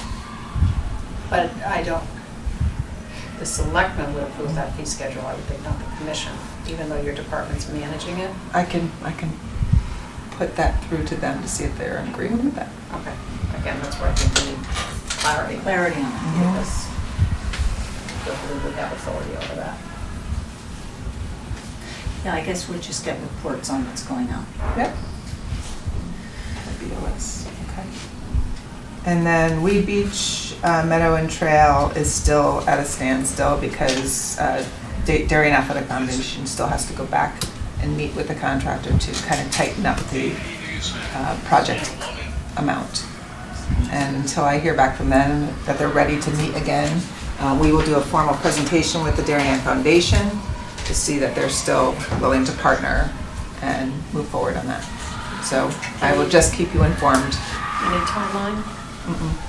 No, Jen, I mean, I have indication that we touched on it, that she will be meeting with them, but she wants to do that first with the Darien Athletic Foundation and the contractor. When they feel that that's tightened up, then we can have a conversation together, and then we will present to the Darien Foundation if we're confident that that's the direction we want to move in. And I suppose if it comes in too high and they don't tighten it up enough, then I guess that kind of puts that on hold. Do we rebid to see if we get a better price? I think that is one of the things that will be presented to their contractor. So if that's the case, then absolutely we could go out to bid, but it changes the game because depending on whether or not Darien Athletic Foundation still wants to partner if they don't have the person that they want to do the job, Oh, fair enough. right? Right. And they've also agreed that perhaps if they can't get their contractor to come down on it, that either we make some changes to the design for that to come down, or we look in a different direction. Okay. Well, let's hope. Yeah. Hopes of having it done for the Weed Beach It's Fest not are pretty happening. much dashed. That's not happening. Yeah, So better to do it right than rush it. sure. It's an exciting project. Yeah. And that is it for updates on those projects. So we're ready to go into public comment. Jamie, did you get a sign-in sheet or? Yes, ma'am. I know some people signed in there that said they weren't sure they were gonna talk, they were gonna listen to the meeting first. Okay, we're gonna set a limit. Yeah, let's try to keep it to 2 minutes each. Okay, first, Robert McMullen? Make sure they know that. Well, I just signed in because she asked me to sign in. Okay. Public comment. Thank you. You have no comment? Oh, Well, I don't know. She asked me to sign it when we came here, and so I signed it. okay. Thank you. Do you have anything you wish to say? Not now. Okay. Okay, next is Deborah Flanagan. Same for me. not Okay. yet. Okay, What, next. actually, I have one question for Michael. He was saying something early on about the discussion, when he was talking about the numbers on the renovation, that if there had been a storm, say, I don't know, you spent $75,000 and then there was a storm, and then you had to have it fixed, that would cut into your numbers? That would Yes. seem like, wouldn't that be, an insurance issue, that, a builder's insurance, that he's, like No. fire? No, or- so just to clarify, and it's a FEMA requirement that if you're renovating or touching a non-compliant building, you apply the 50% rule. So if you use that number that I mentioned, if it's $100,000, if you spend all the way up to that $50,000, you don't have a penny to spend on that building for the next 3 years. It's as simple as that. Even if you have like a Correct. fire or something? Correct. No insurance? It doesn't matter the source of the money, it's the No, not the source, but if Well, you're, if it's, you're raising the question as to whether or not you have insurance dollars, so it's not about the source of the money, it's the amount of money that you can spend within a specific period of time. You asked the question, I gave you the answer, it's the best answer I can give you. You're all free to go back. Sounds very curious. There's a lot of things that we're kind of learning that are curious about what we're up to here, but you can feel free. All that information is publicly available. There's tons of information in terms of all these regulations that apply to FEMA. That's just, it's all out there, so feel free to go back out and take a peek. Vincent Argumbo. And so I'll just raise my hand after 2 minutes, okay? Huh? Yes, okay. No, I'll be quick. I really didn't come here with prepared remarks because I wanted to see the results of the meeting, and I want to emphasize that all resistance that I have and all my people have will go if we follow the plan of phased in building renovation. I want to let Parks and Recreation Commission know that sounds to me like following the public will in this case. One point that you might want to ask how the architects. I noticed on their building that with the bath and shower facilities, they had outside amenities that possibly may not be included in the FEMA totals.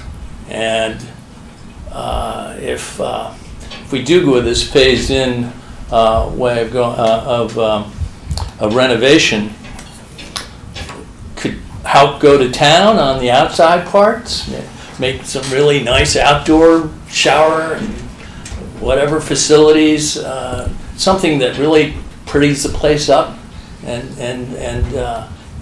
gives some initial, well, let's just say value. Makes the place really look good and say, wow, something was done. And that's my only point. Thank you.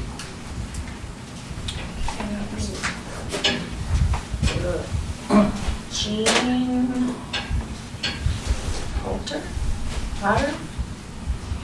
Yes. 86 Fairtree? I've really come to listen more than speak tonight. You're gonna speak, you do need to go to the podium. I'm sorry, I'm just having trouble reading your signature. Yes, I came So to if you could state your listen name. more than to speak this evening, but I do have a question. Could you state your name? Julie Potter, Thank you. yes. Were you addressing this thing in three components? Was this the original thinking when you were planning to do the renovation, the original renovation that we read about and learned about in the beginning? Were things phased out in three different phases Just through give FEMA? me 1 second. So we're getting some good questions. Once again, this is the kind of oddity of this public comment thing where we're supposed to just listen to what the public has to say, but if you're okay, I'm happy to Or kind of... maybe you jot them down, let's get things, and if there's a set of questions, maybe you can just do one follow-up. Okay, we'll come back around on that. Thank you. Yeah. I think I understand your question. Thank you. Okay, Nancy Stein. You wrote her name very clearly. Thank you. Sorry. I also did not come with prepared statements, but I wanted to thank you for your work in looking about, doing renovations versus the two-story structure. I think there has been a lot of interesting conversation. I think it's important to remember that the structures that are down at the beach now have been there since 1974. There have been lots of floods, lots of storms. I do think we've talked to multiple builders who have said that financially it can be done. It certainly it depends what we're looking for. I don't know if there have been numbers back on whether or not we want to do the full kitchen down there. If we need a concession, if we're still thinking about different options, maybe just a refrigerator and a freezer, I mean, that comes into play with the different stages that we're trying to figure out here. But I think the first stage is certainly the bathroom, and that's what a lot of the residents want. And when you do the two-story structure, we've brought this up multiple times, the bathroom stays on the first floor in that. So I think it's important when we start looking at the different phases to really know what we're looking to do. Like if we are thinking bathroom is first stage, the second stage is the other part, which is the lifeguard and possibly an area with just a refrigerator elevated.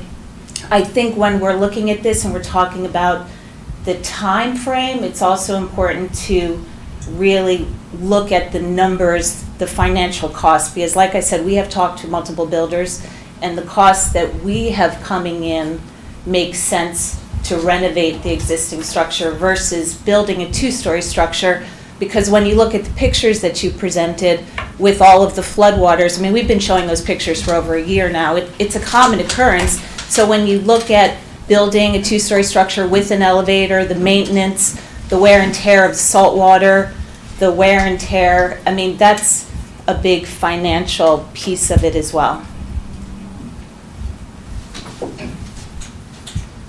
Thank you. Next, we have Delise Bolton.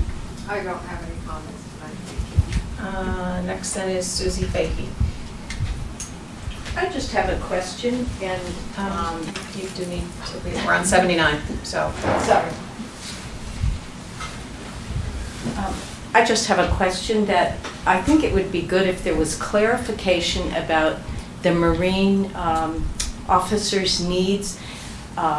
There was something in the paper that said that they had to be on the second floor, which I guess if I'm confused, that it seems that the new building, yes, they need to be on the second floor, but if we only renovate,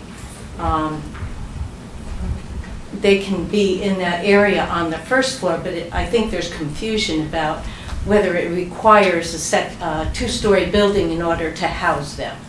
So any clarification would be appreciated. Thanks. Okay, and then I have 2 Valentines. No, we're good. Okay. Excuse me. I didn't get a chance to sign in. Could I make a brief comment? Okay, yes, we have Thanks a lot. gone through all the sign-ins, so you're up. You need to state your name, please. Sure. Bob Lyons. And I your live on address. Pear Tree Point. Michael, thanks for all your work. It's a thankless job. I guess I have 2 points to make. One, in looking at the rough numbers that was provided for the various phases, just a quick review of it, it looks like about 30% of that is overhead, which seems to me like a lot. Now, I get why a new builder would do that, but if I were renovating my own bathroom or my own kitchen, I probably wouldn't go out and hire a home builder. I'd hire somebody who was used to and able to handle renovations. So I guess my message is perhaps we look at that route and use those numbers rather than what at least seems to me as somewhat inflated numbers, which may lead to a poor decision. Thanks a lot. Thank you. Any other public comment? Yeah. Diana McGuire, 19 Silver Road. I'm here on a completely different subject. I'm here tonight to advocate for the half court at Cherry Lawn Park. Full disclosure, I don't have prepared remarks. I just learned today that it has been removed from the budget, and I wanted to talk about that and tell you a little bit about how important this court is to our neighborhood, and to ask you to reconsider your decision. The court has been there for years and has offered one of the rare opportunities for kids to connect in a really spontaneous way in their own neighborhood. They can wander over on a Saturday afternoon when they have nothing else to do and just want to get out of the house and actually have a pickup game of hoops with a bunch of kids in the neighborhood, some of which they've never met before. And it was a really, really wonderful resource for my children growing up, and we were really sad when it was removed. And it has turned up in the budget every single year for the last several years and never gets renovated. And it actually came through the Board of Finance, where I was a member, and the last few years. It came through in this last budget season, and the question was raised at the Board of Finance at that time. So what about this court at Cherry Lawn that shows up every year and doesn't get funded? And we were told at the time it would remain a priority in next year's budget. So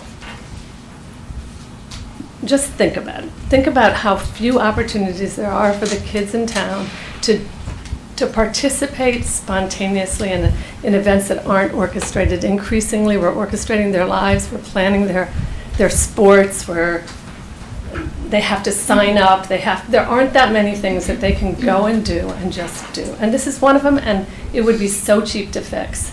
We could leave it right where it is, repave it, and I would commit personally, along with some of the other, I think, people in the neighborhood, I think we could get the neighborhood to fund it if you can't find the money in the budget. It's like literally, it's a half court. And I know that there's been a lot of questions about whether or not we need a full court, it should be moved, it should be in another location.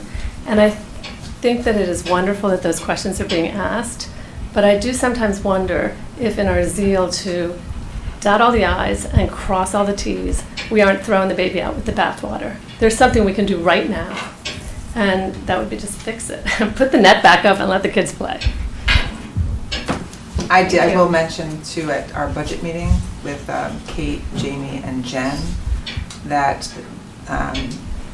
Jamie raised the question of the demo of 10,000 and wants me to get back to her with how much it would cost just to asphalt it, not demo it. So I will get her a number on that. Meaning resurrect or refurbish what's there now and have it there. Let's finish, Let's finish public comment. Okay. Wrap up. I see a hand, I can't see a face. And it's going to be ironic. I'm Patty Reese from Oxford Lane, and I'm here to also talk about the basketball court. You could tell from my stature and that you couldn't see me just now. I'm not the player in the family. You said everything I was going to say, so thank you. I would just add one point, and I'm sorry I wasn't at your December meeting, but I did read your draft of minutes online, and I know you had a lengthy discussion about this, so I appreciate that. I will just tell you that I did a little mom focus group. I called my son. He then gave me a couple of friends. I texted. I just said, hey, is a regulation size court important for your hoops pickup game? And they actually, 100%, not a big sample, but they all said, no. Actually, it doesn't have to be properly wide or properly deep. We just need 2 functional hoops at the right height, and we can have a great time.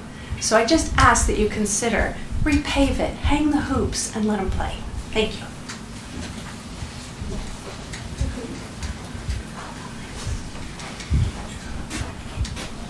Jenny Schwartz, 8 Saddle Ridge Road, and I'm a District 1 rep as well with the RTM, and I'm going to be super fast because I echo Diana's and Patty's comments.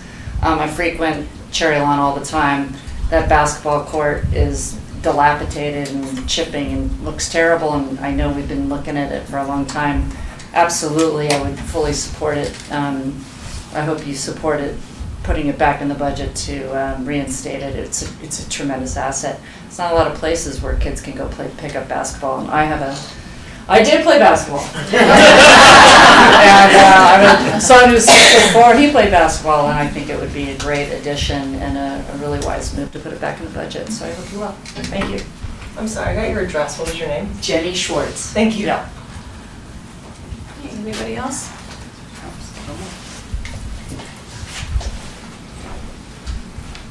Hi, Patty Baumgartner. I represent District 1 for the RTM where Cherry Lawn is located, so it is dear to my heart and to all my constituents. I'm also on the Parks and Rec Committee. I'm also sporting the LSU National Championship shirt since I just got off the plane from there. So shout out to them. And sports in general, because a lot of times, I mean, when I think about my kids playing at Cherry Lawn, I echo everything that they just said. So much of it is just pick up sports. You know, so many of our kids play multiple sports that involve coaches and fees and driving and structure. And if you talk to them, some of their best times were just going out to the park and playing pickup. And so I reiterate what these folks say. I will say that at that December meeting, I was pretty bummed because I knew that I really expected it, I expected it to be number 1 or number 2 on the priority list for the capital budgets. I thank you, Pam, for all your hard work, for all you've done. I will say it kind of blew me away because the first 15, 20 minutes of that meeting, y'all discussed the core mission for the Parks and Rec Commission is, and I quote, maintaining the parks to a high standard of care. And so then when I was like, great, we're in great shape, that's going to get repaired. And then when that didn't even get put into the budget, I was blown away, I have to tell you. It really took me back. Because if we're all about maintaining a high level of care, that, if you haven't walked there lately, I know we all walked there, we spent our 5 hours touring it. That is a public health and safety issue. So you all gave out a matrix. I didn't get a copy of it, but you had the matrix of the 1 through 4 and then the A through D or E.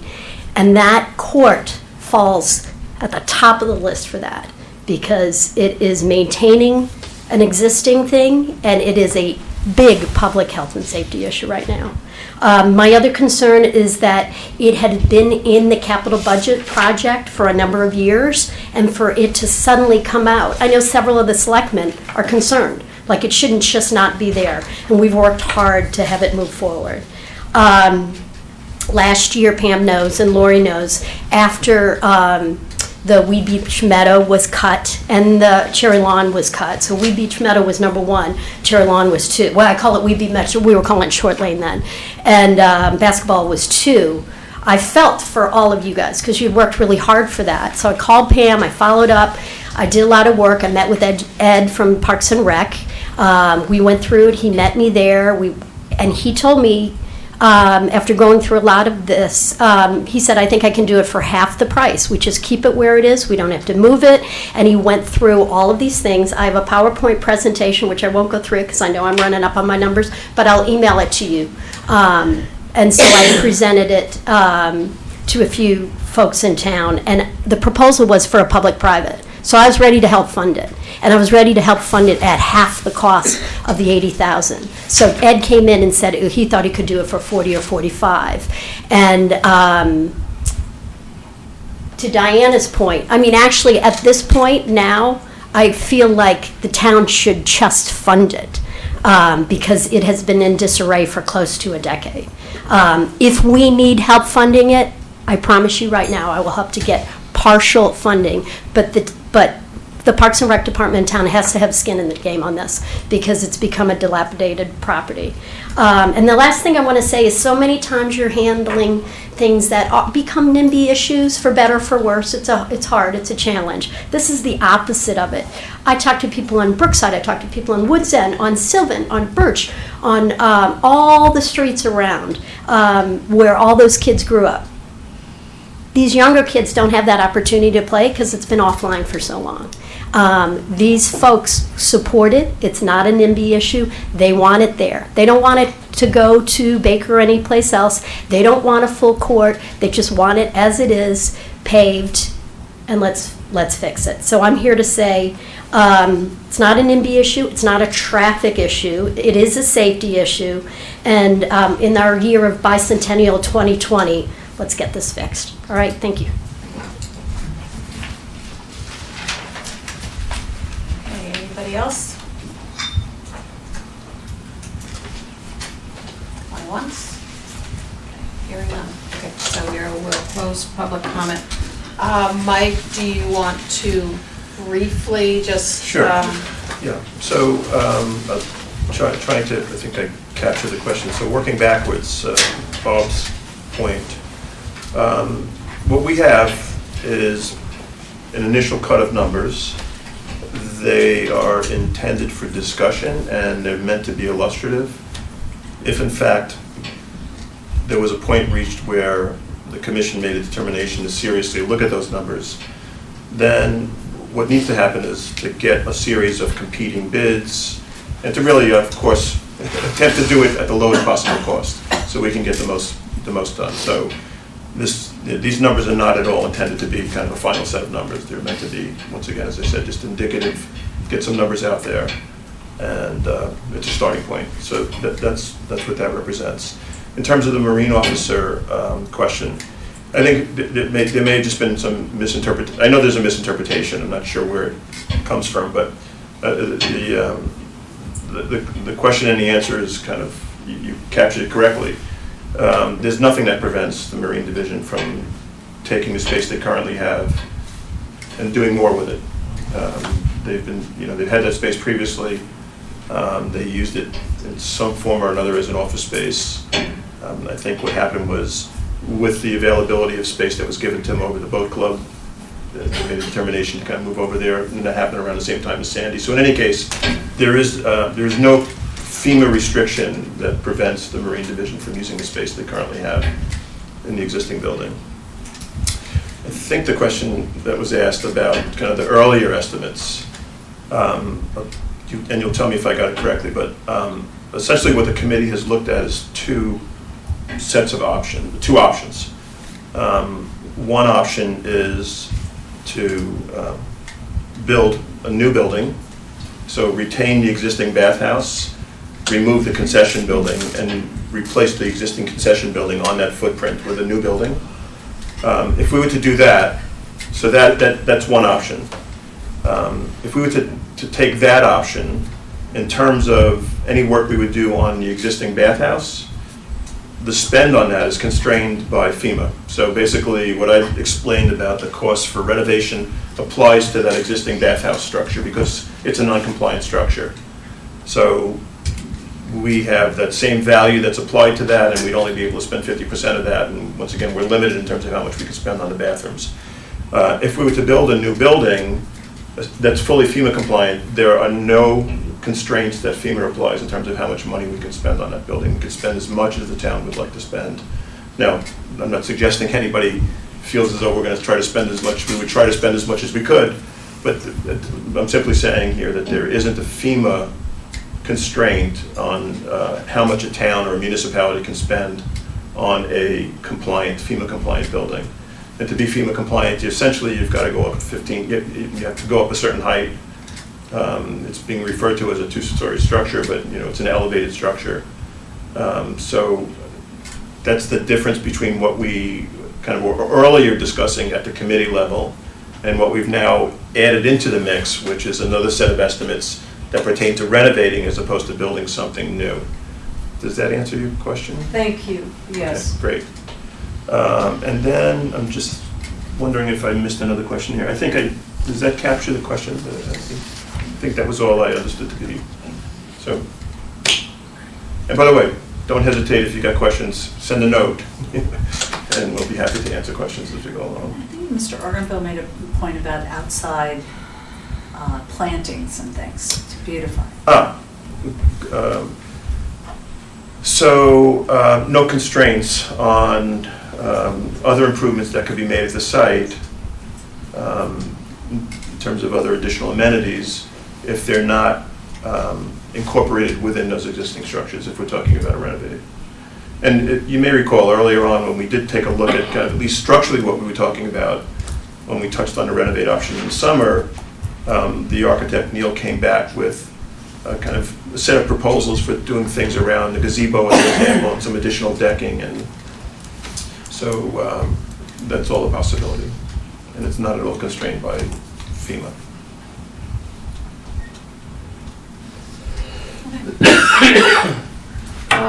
And we've got the recap of the correspondence that have been discussed, since our last meeting. Right, pretty self-explanatory. Yep. So we had 4 paired fee correspondence, 1 being in opposition and 3 being supportive. We had the Hallahan invasive vines correspondence and Cherry Lawn refilling of dog bags. I don't know if you want to get it. No. Did you get any letters about basketball court? No.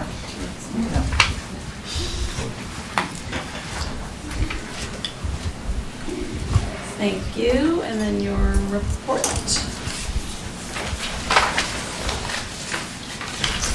again, self-explanatory. Just kind of went through what's been happening over the last 3 months in terms of programming, facilities, event planning. As you can see, we're up approximately 7.5% in registration over the fall of 2018. And winter registration is down 4% over this time in 2019, but up approximately 15% over 2018, which I thought was impressive.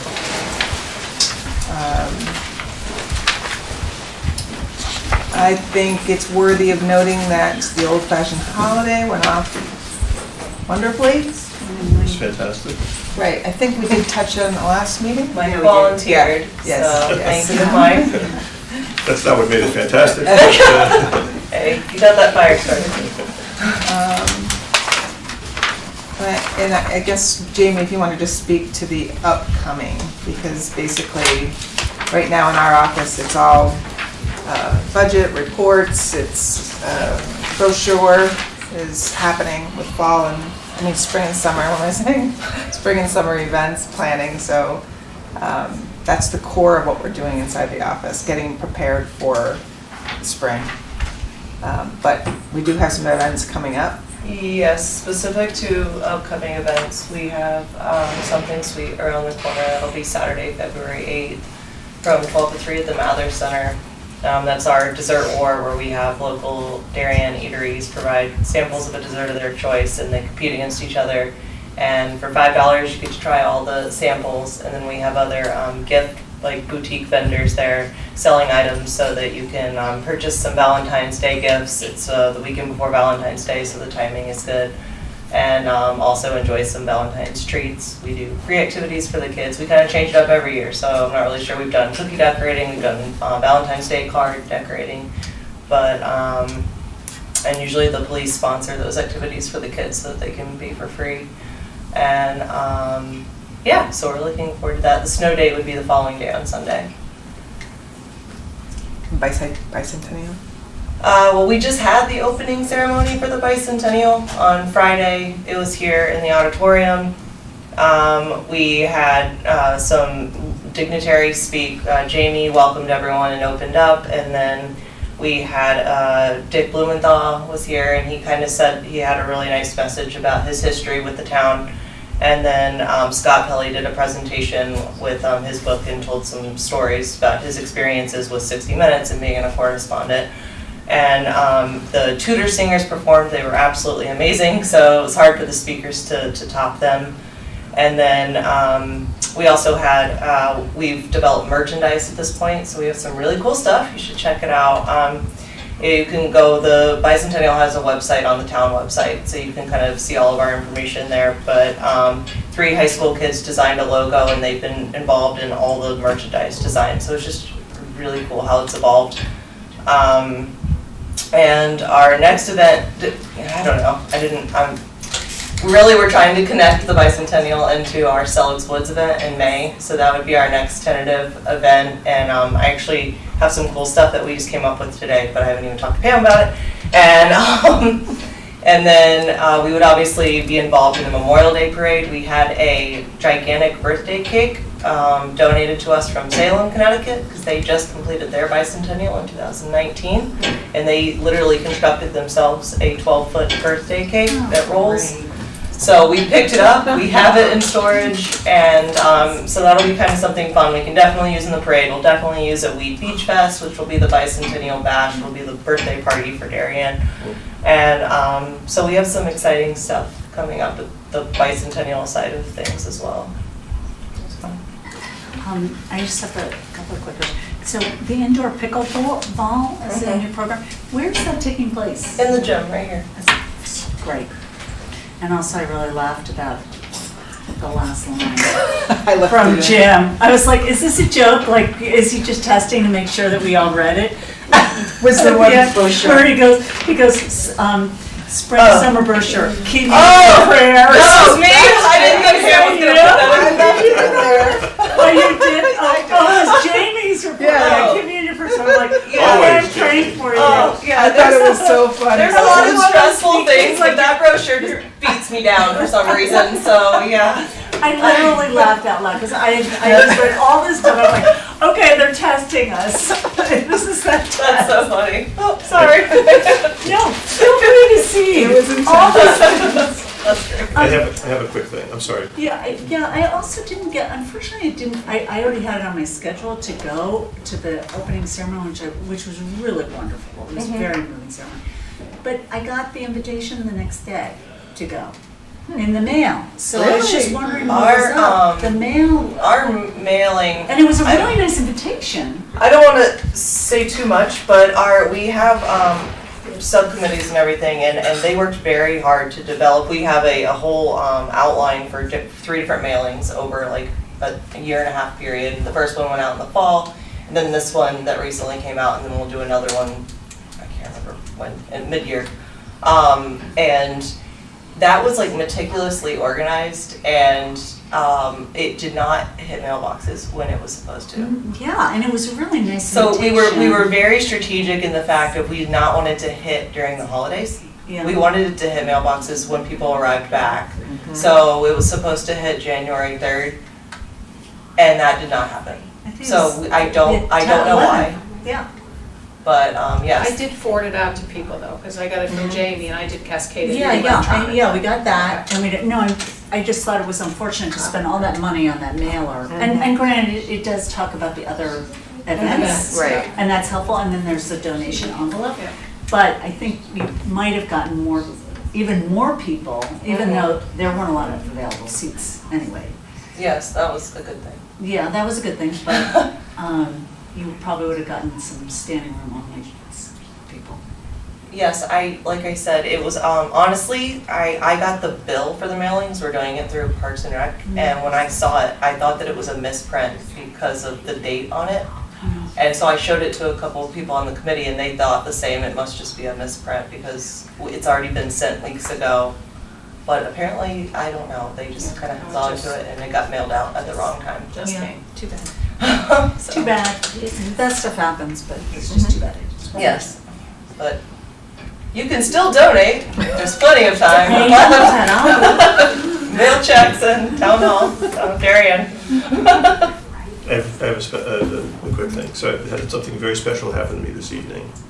I got a phone call from my grandson who was on his way home this evening from woodworking shop at the Paddle Hut, and he was 5 years old, and he was absolutely thrilled, explaining all the stuff that he did and how he was kind of gluing pieces together and he's part of a larger project, and it was amazing to me. He was really thrilled. Great. And the fact that, I mean, think about it. I mean, it's sometimes things get taken for granted, but this is a town that's now has providing a woodworking shop for 5-year-olds. So it's amazing. It's really amazing, and just credit to you guys, really. I mean, and he's really thrilled, and That's great. we're getting ready to put a bat test together now. So I told him, work on it, get some practice. But That's amazing. great. I think my son-in-law said there might have been like 600 kids or something. There was 6? no 6 I other thought you kids. said 600. No. That's a lot. That's a lot of glue. 5-year-olds. And 6 is a good healthy number for I a starting class. think that's what he said. It is. Yeah. But is this the first time we've done this for like this age group, or?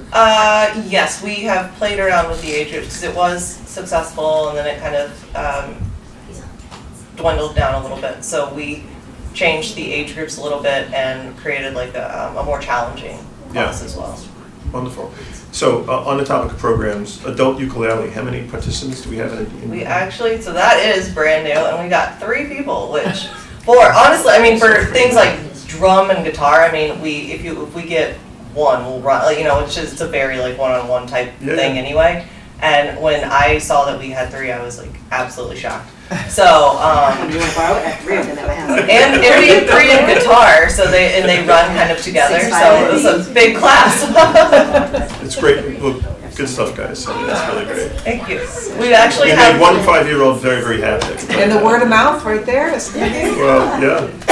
the youth ukulele hasn't started yet. It's later in February, but we already have 3 in the youth ukulele as well. So That's great.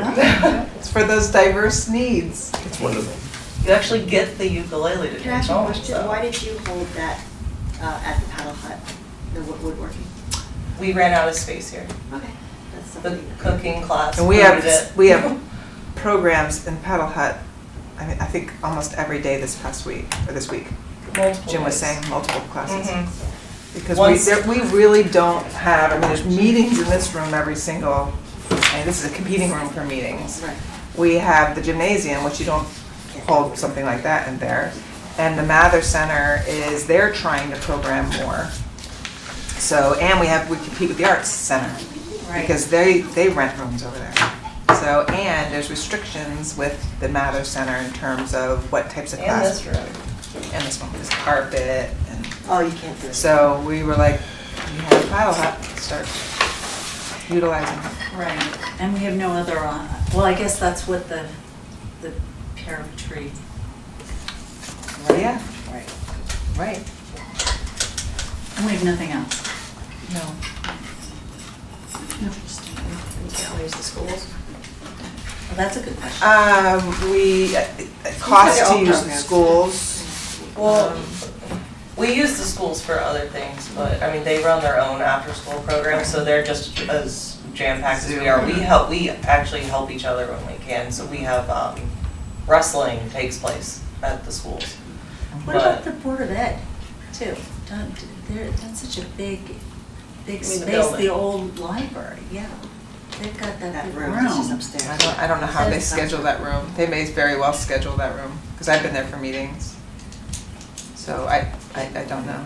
Can you reach out to them and see if we can use their space? Well, right now, we don't need to. Oh, We're you using don't? our Oh, own okay. space, So right? we're We're using our okay. own space. But the more we continue to. Develop our programs. Right. If our programs stay consistent and nothing falls off, but we just keep, we're able to continue providing more, but we only can provide more for what our space allows. Then we would have to look outside. Some of our programs are, say, at the horseback riding place in Stamford, so it's held elsewhere, or it's, we have tennis indoors at Old Kings Highway, so we're using their facility.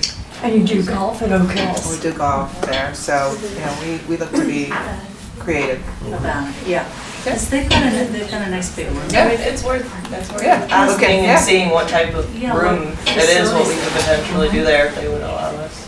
You know, it would be interesting just to get some, I mean, I think maybe we asked this in a different way in the past, just to get some numbers on, just like the total number of people that go through programs. Yeah, we talked about that last Yeah. month, but I know we talked about like getting it by, like particular programs and get kind of which are working and which are not, but just to Right. understand how many people we're actually touching. Right, and our software should be able to get that number for you. I mean, that was something we definitely said we wanted to add to a future agenda. Yeah.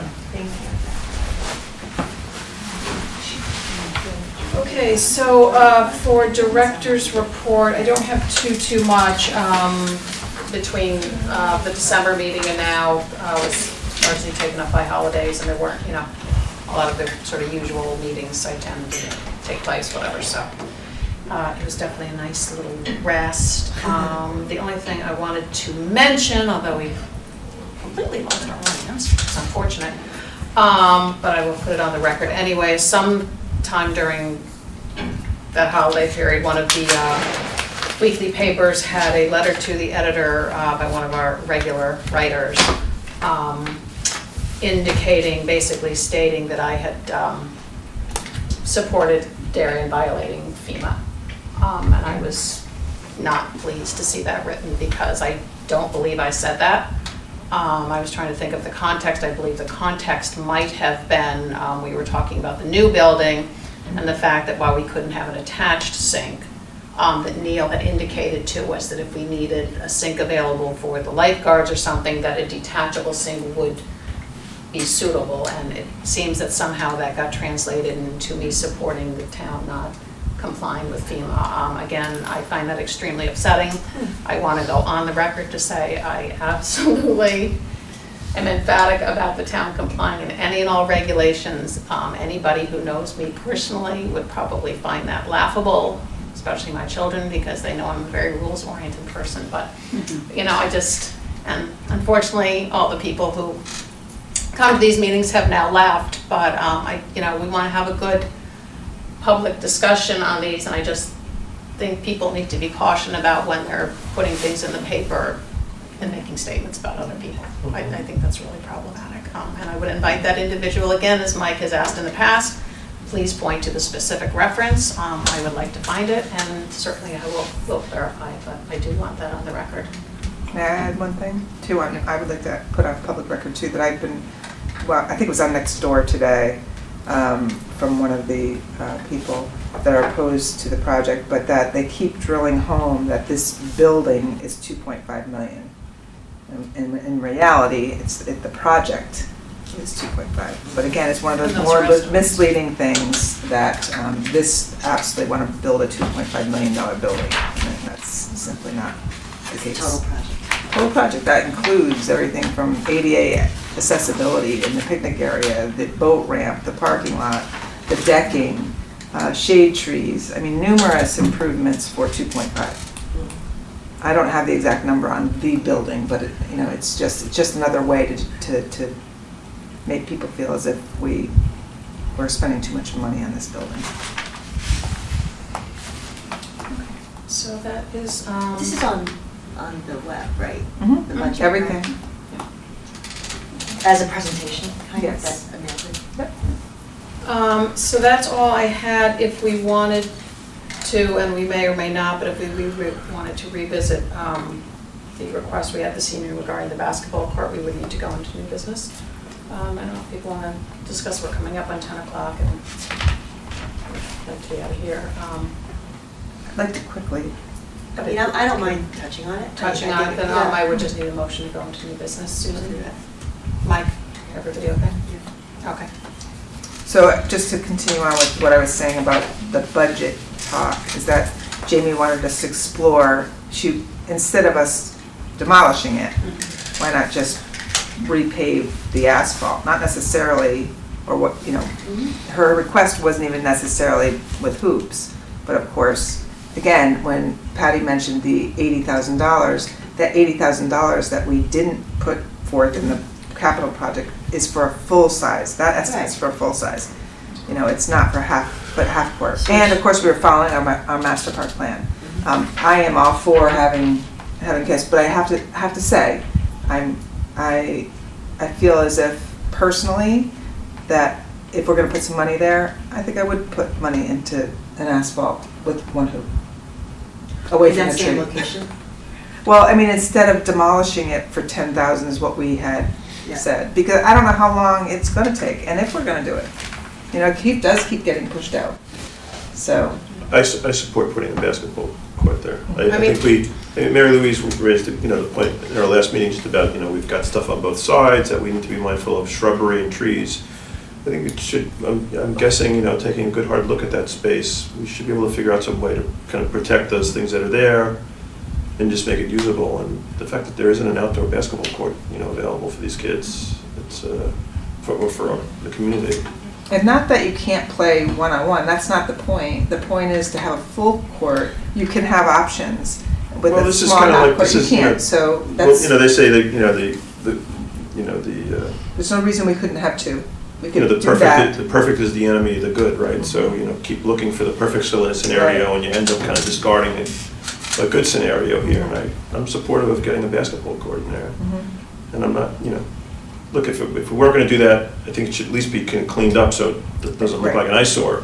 Well, to recap, that's what we decided, and Patty was citing the fact that we talked about that we wanted a high level of care, and we decided that because it was in such poor repair, that it was better to just remove the cracked asphalt, grass it over is what we decided, and then at the time we are ready to visit Cherry as a holistic project that we would take it up again. So it was really to avoid spending money piecemeal when we might decide when we really looked at the entirety of the parcel, because the master plan does not call for having it there. So again, we would now be violating the master plan on a one-off basis. But at the time, I'm not sure that we had an understanding that it was going to cost $10,000 to take the blacktop, to take the asphalt up. I don't recall that number coming up in our discussion, so we're spending $10,000. We voted on it. We voted on it, Oh. but it was In the minutes. but it was my no mistake then. formal estimate. No, we just guessed it. It was a guesstimate. Yeah. Yeah, Just the perhaps, what we voted on was that perhaps the best course of action is because it was in such extreme disrepair and we don't want to have an eyesore and/or something that is a safety hazard, that until we were able as a commission to say it's now time to prioritize Cherry Lawn using. Yeah, I mean, honestly, I thought we were As the talking about roadmap, maybe that Jim's we guys should just best pulling up the remove it. blacktop and putting some Grass, grass down, right. so, but, okay, That's so what I we missed the talked number. about. But in any case, I'm supportive of putting What is the plan that Patty mentioned? getting a basketball court back in there. But Patty mentioned that she spoke to Jim about something. She didn't, she went to Ed Gentile. She went to Ed, which and- again, Didn't come, and didn't come through Pam. okay, so we have no idea what she's even mentioning. Well, I do because she did drop the PowerPoint up to me at one point when she was, but we were highly in the midst of the park master plan and pear tree and, or, I forget what it was. Beach and Diller Right, and- right. So, We just were not in a So we're in a position to position. take it up. Oh, We- yeah. We have a commission capacity, Yeah, I understand. which we have pretty much been at. We're down a person, we barely made a quorum tonight. Right. So I am trying to be somewhat protective of us taking on too many things and being pulled in too many directions and making one-off decisions. We put the time and effort into developing the master plan, that is to be a roadmap, and I just get very nervous when someone's basically coming to us and saying, well, we just wanted, I think I can do this now, which is a wonderful offer, but it was not consistent with the Right. master plan. And I just, that's a slippery slope to start going down again, getting back to my rules and process orientation. and I think I can see how they were just disheartened by the fact that we had a commission member, or a couple commission members that don't want it there at all. So, in terms of the full court, which was the master park plan, So when that got put to the side, saying maybe we should be thinking about a different, master park plan at Baker. So, Which is the and that's why we alternate pushed place. it out. So I can see how, they're So right now, they want us disheartening. to just redo the existing court with asphalt, is that what? is Well, what we're doing? post-tension would be, a whole different story. What does that mean? Post-tension is the court systems that we have at the tennis courts at Weed Beach, Yeah. because they're more expensive and they last longer. Like a proper So the lasting $80,000 one that we have in the budget that we keep pushing out is Yeah. post-tension. But when we talk about that small little area, Yeah, I don't have an estimate on that, and just like a half of. it wouldn't. Oh yeah, it's half. Asphalt ends up cracking, and then you're patching. So you're saying that Jamie, I assume you mean Stevenson, Yes, would like for me to get her a figure on how much it would cost to to do just what exactly? just to put asphalt to clean up that asphalt, so it's not a safety issue. We Just make it even, like, Mhm. and then would it be And regrade it. usable? Well, I'd have to look at a hoop too, I'd have to look at an outfit. So I did email a Cape and Island that did our tennis courts at Weed Beach, asked him to give me an estimate from, Google Maps, which he was gonna give me an estimate for a pickleball court, because at one point, that's what we were thinking about, was an independent pickleball court. I'm honestly struggling with this. And the reason I'm struggling is I understand your point in terms of capacity of the commission to kind of deal with additional items. So completely get that. And if that were really a factor, I would say, I agree with you, there's a lot of stuff going on. I think it kind of directing Pam's guys to just go figure out how to fix it. If we already have committed to spending $10,000 and we've got neighbors who are telling us they're willing to give us more money and we don't have the basketball, I'm missing it. I don't understand Yeah, but why we're hesitant. my guys didn't commit to do anything. No, I didn't say that No. you guys did. I mean, Okay. but we're a commission and we can ask you guys to do something. It sounds like Jamie's. They don't have, Well, if your guys can't do it, then we'll Right. have to find somebody else. to right, do and it. Ed, for him to have saying that off the cusp without having, So, I get it. have no I get idea it. whether they can handle that. It's or always a not. question of who's gonna do something when something comes up. Right. If I feel were gonna like- do anything, we would get an estimate from a But I guess, company. like I said, I'm honestly, I'm missing something here. Mm-hmm. Like, it seems like it's a pretty straightforward thing. Like, this is not boiling the ocean. There was a pre-existing basketball court there. The blacktop's broken up. It needs repair. That's what we do, right? That's what Parks and Recs does, whether you do it with your guys or you outsource it to somebody else. So like, what am I missing? Like, why are we otherwise? And if it's a question of bandwidth to kind of interface with folk, I'll take that on. So Well, like, I think the biggest part that I don't wanna say you're missing, it's just that I think I'm through missing the something, Parks 'cause- Master Plan, Yeah. it was identified as not being an ideal spot for a basketball court. So, and because we had, Weston Sampson had pinpointed a space that a full court would fit, we didn't say, well, we don't want the full court, we'll take a half court. It was just that that spot wasn't ideal. There's a ginormous tree. Two. Around, if you look at any basketball court, you don't see a tree next to Right, a but hoop. it is a full court, well, roughly. It's the not size- a full court. Well, it's okay, it's bigger than a half court right now. The space, that's the blacktop space is Right. big. So you that's could where it was position in the determined. You It can was- position it in the center, Right. give yourself some space to But it kind of. was just determined at that time, that's what I'm saying. No, I So understand here that, but we're- we're not moving forward with a full court. But we haven't decided that. That's the Right. point, is we haven't decided Well, it's not in. definitively. They pushed it out 1 year. That's what Well, we it sounds did. like it's not just 1 year, we've pushed it out multiple years now. Right, but this commission pushed it out to next year. So, in the capital improvement plan. No, Trust me, I don't wanna see, I don't like waiting for it either. I was disappointed as well, but And I just go back to, if there was a basketball court, look, I wasn't around when Weston and Sampson did the master plan. Mm-hmm. If that question had come up, I would have asked the question, like, it's been there for a while, so why isn't it an ideal? I mean, and I would have explored that. And so somebody has to give me a good answer as to why it's not a space that we'd want to put a. Well, first of all, you got roots from those trees, right? So the trees have gotta come down. Well, I'm not sure the trees have to come down, we're jumping to a conclusion. Right, you're. All right, so, well, Well, I think you opened it up, we did a motion, we Yeah, I didn't did. have a motion to discuss it, so I'm trying to get to an So what is understanding. the solution, basically? I think the Like, solution I think the is solution- I guess I'm to get the uncomfortable punting it information. also. Let me since it's come up again. let me get the estimate. Right. And see what we can do with the space. Right. And So I think, usable.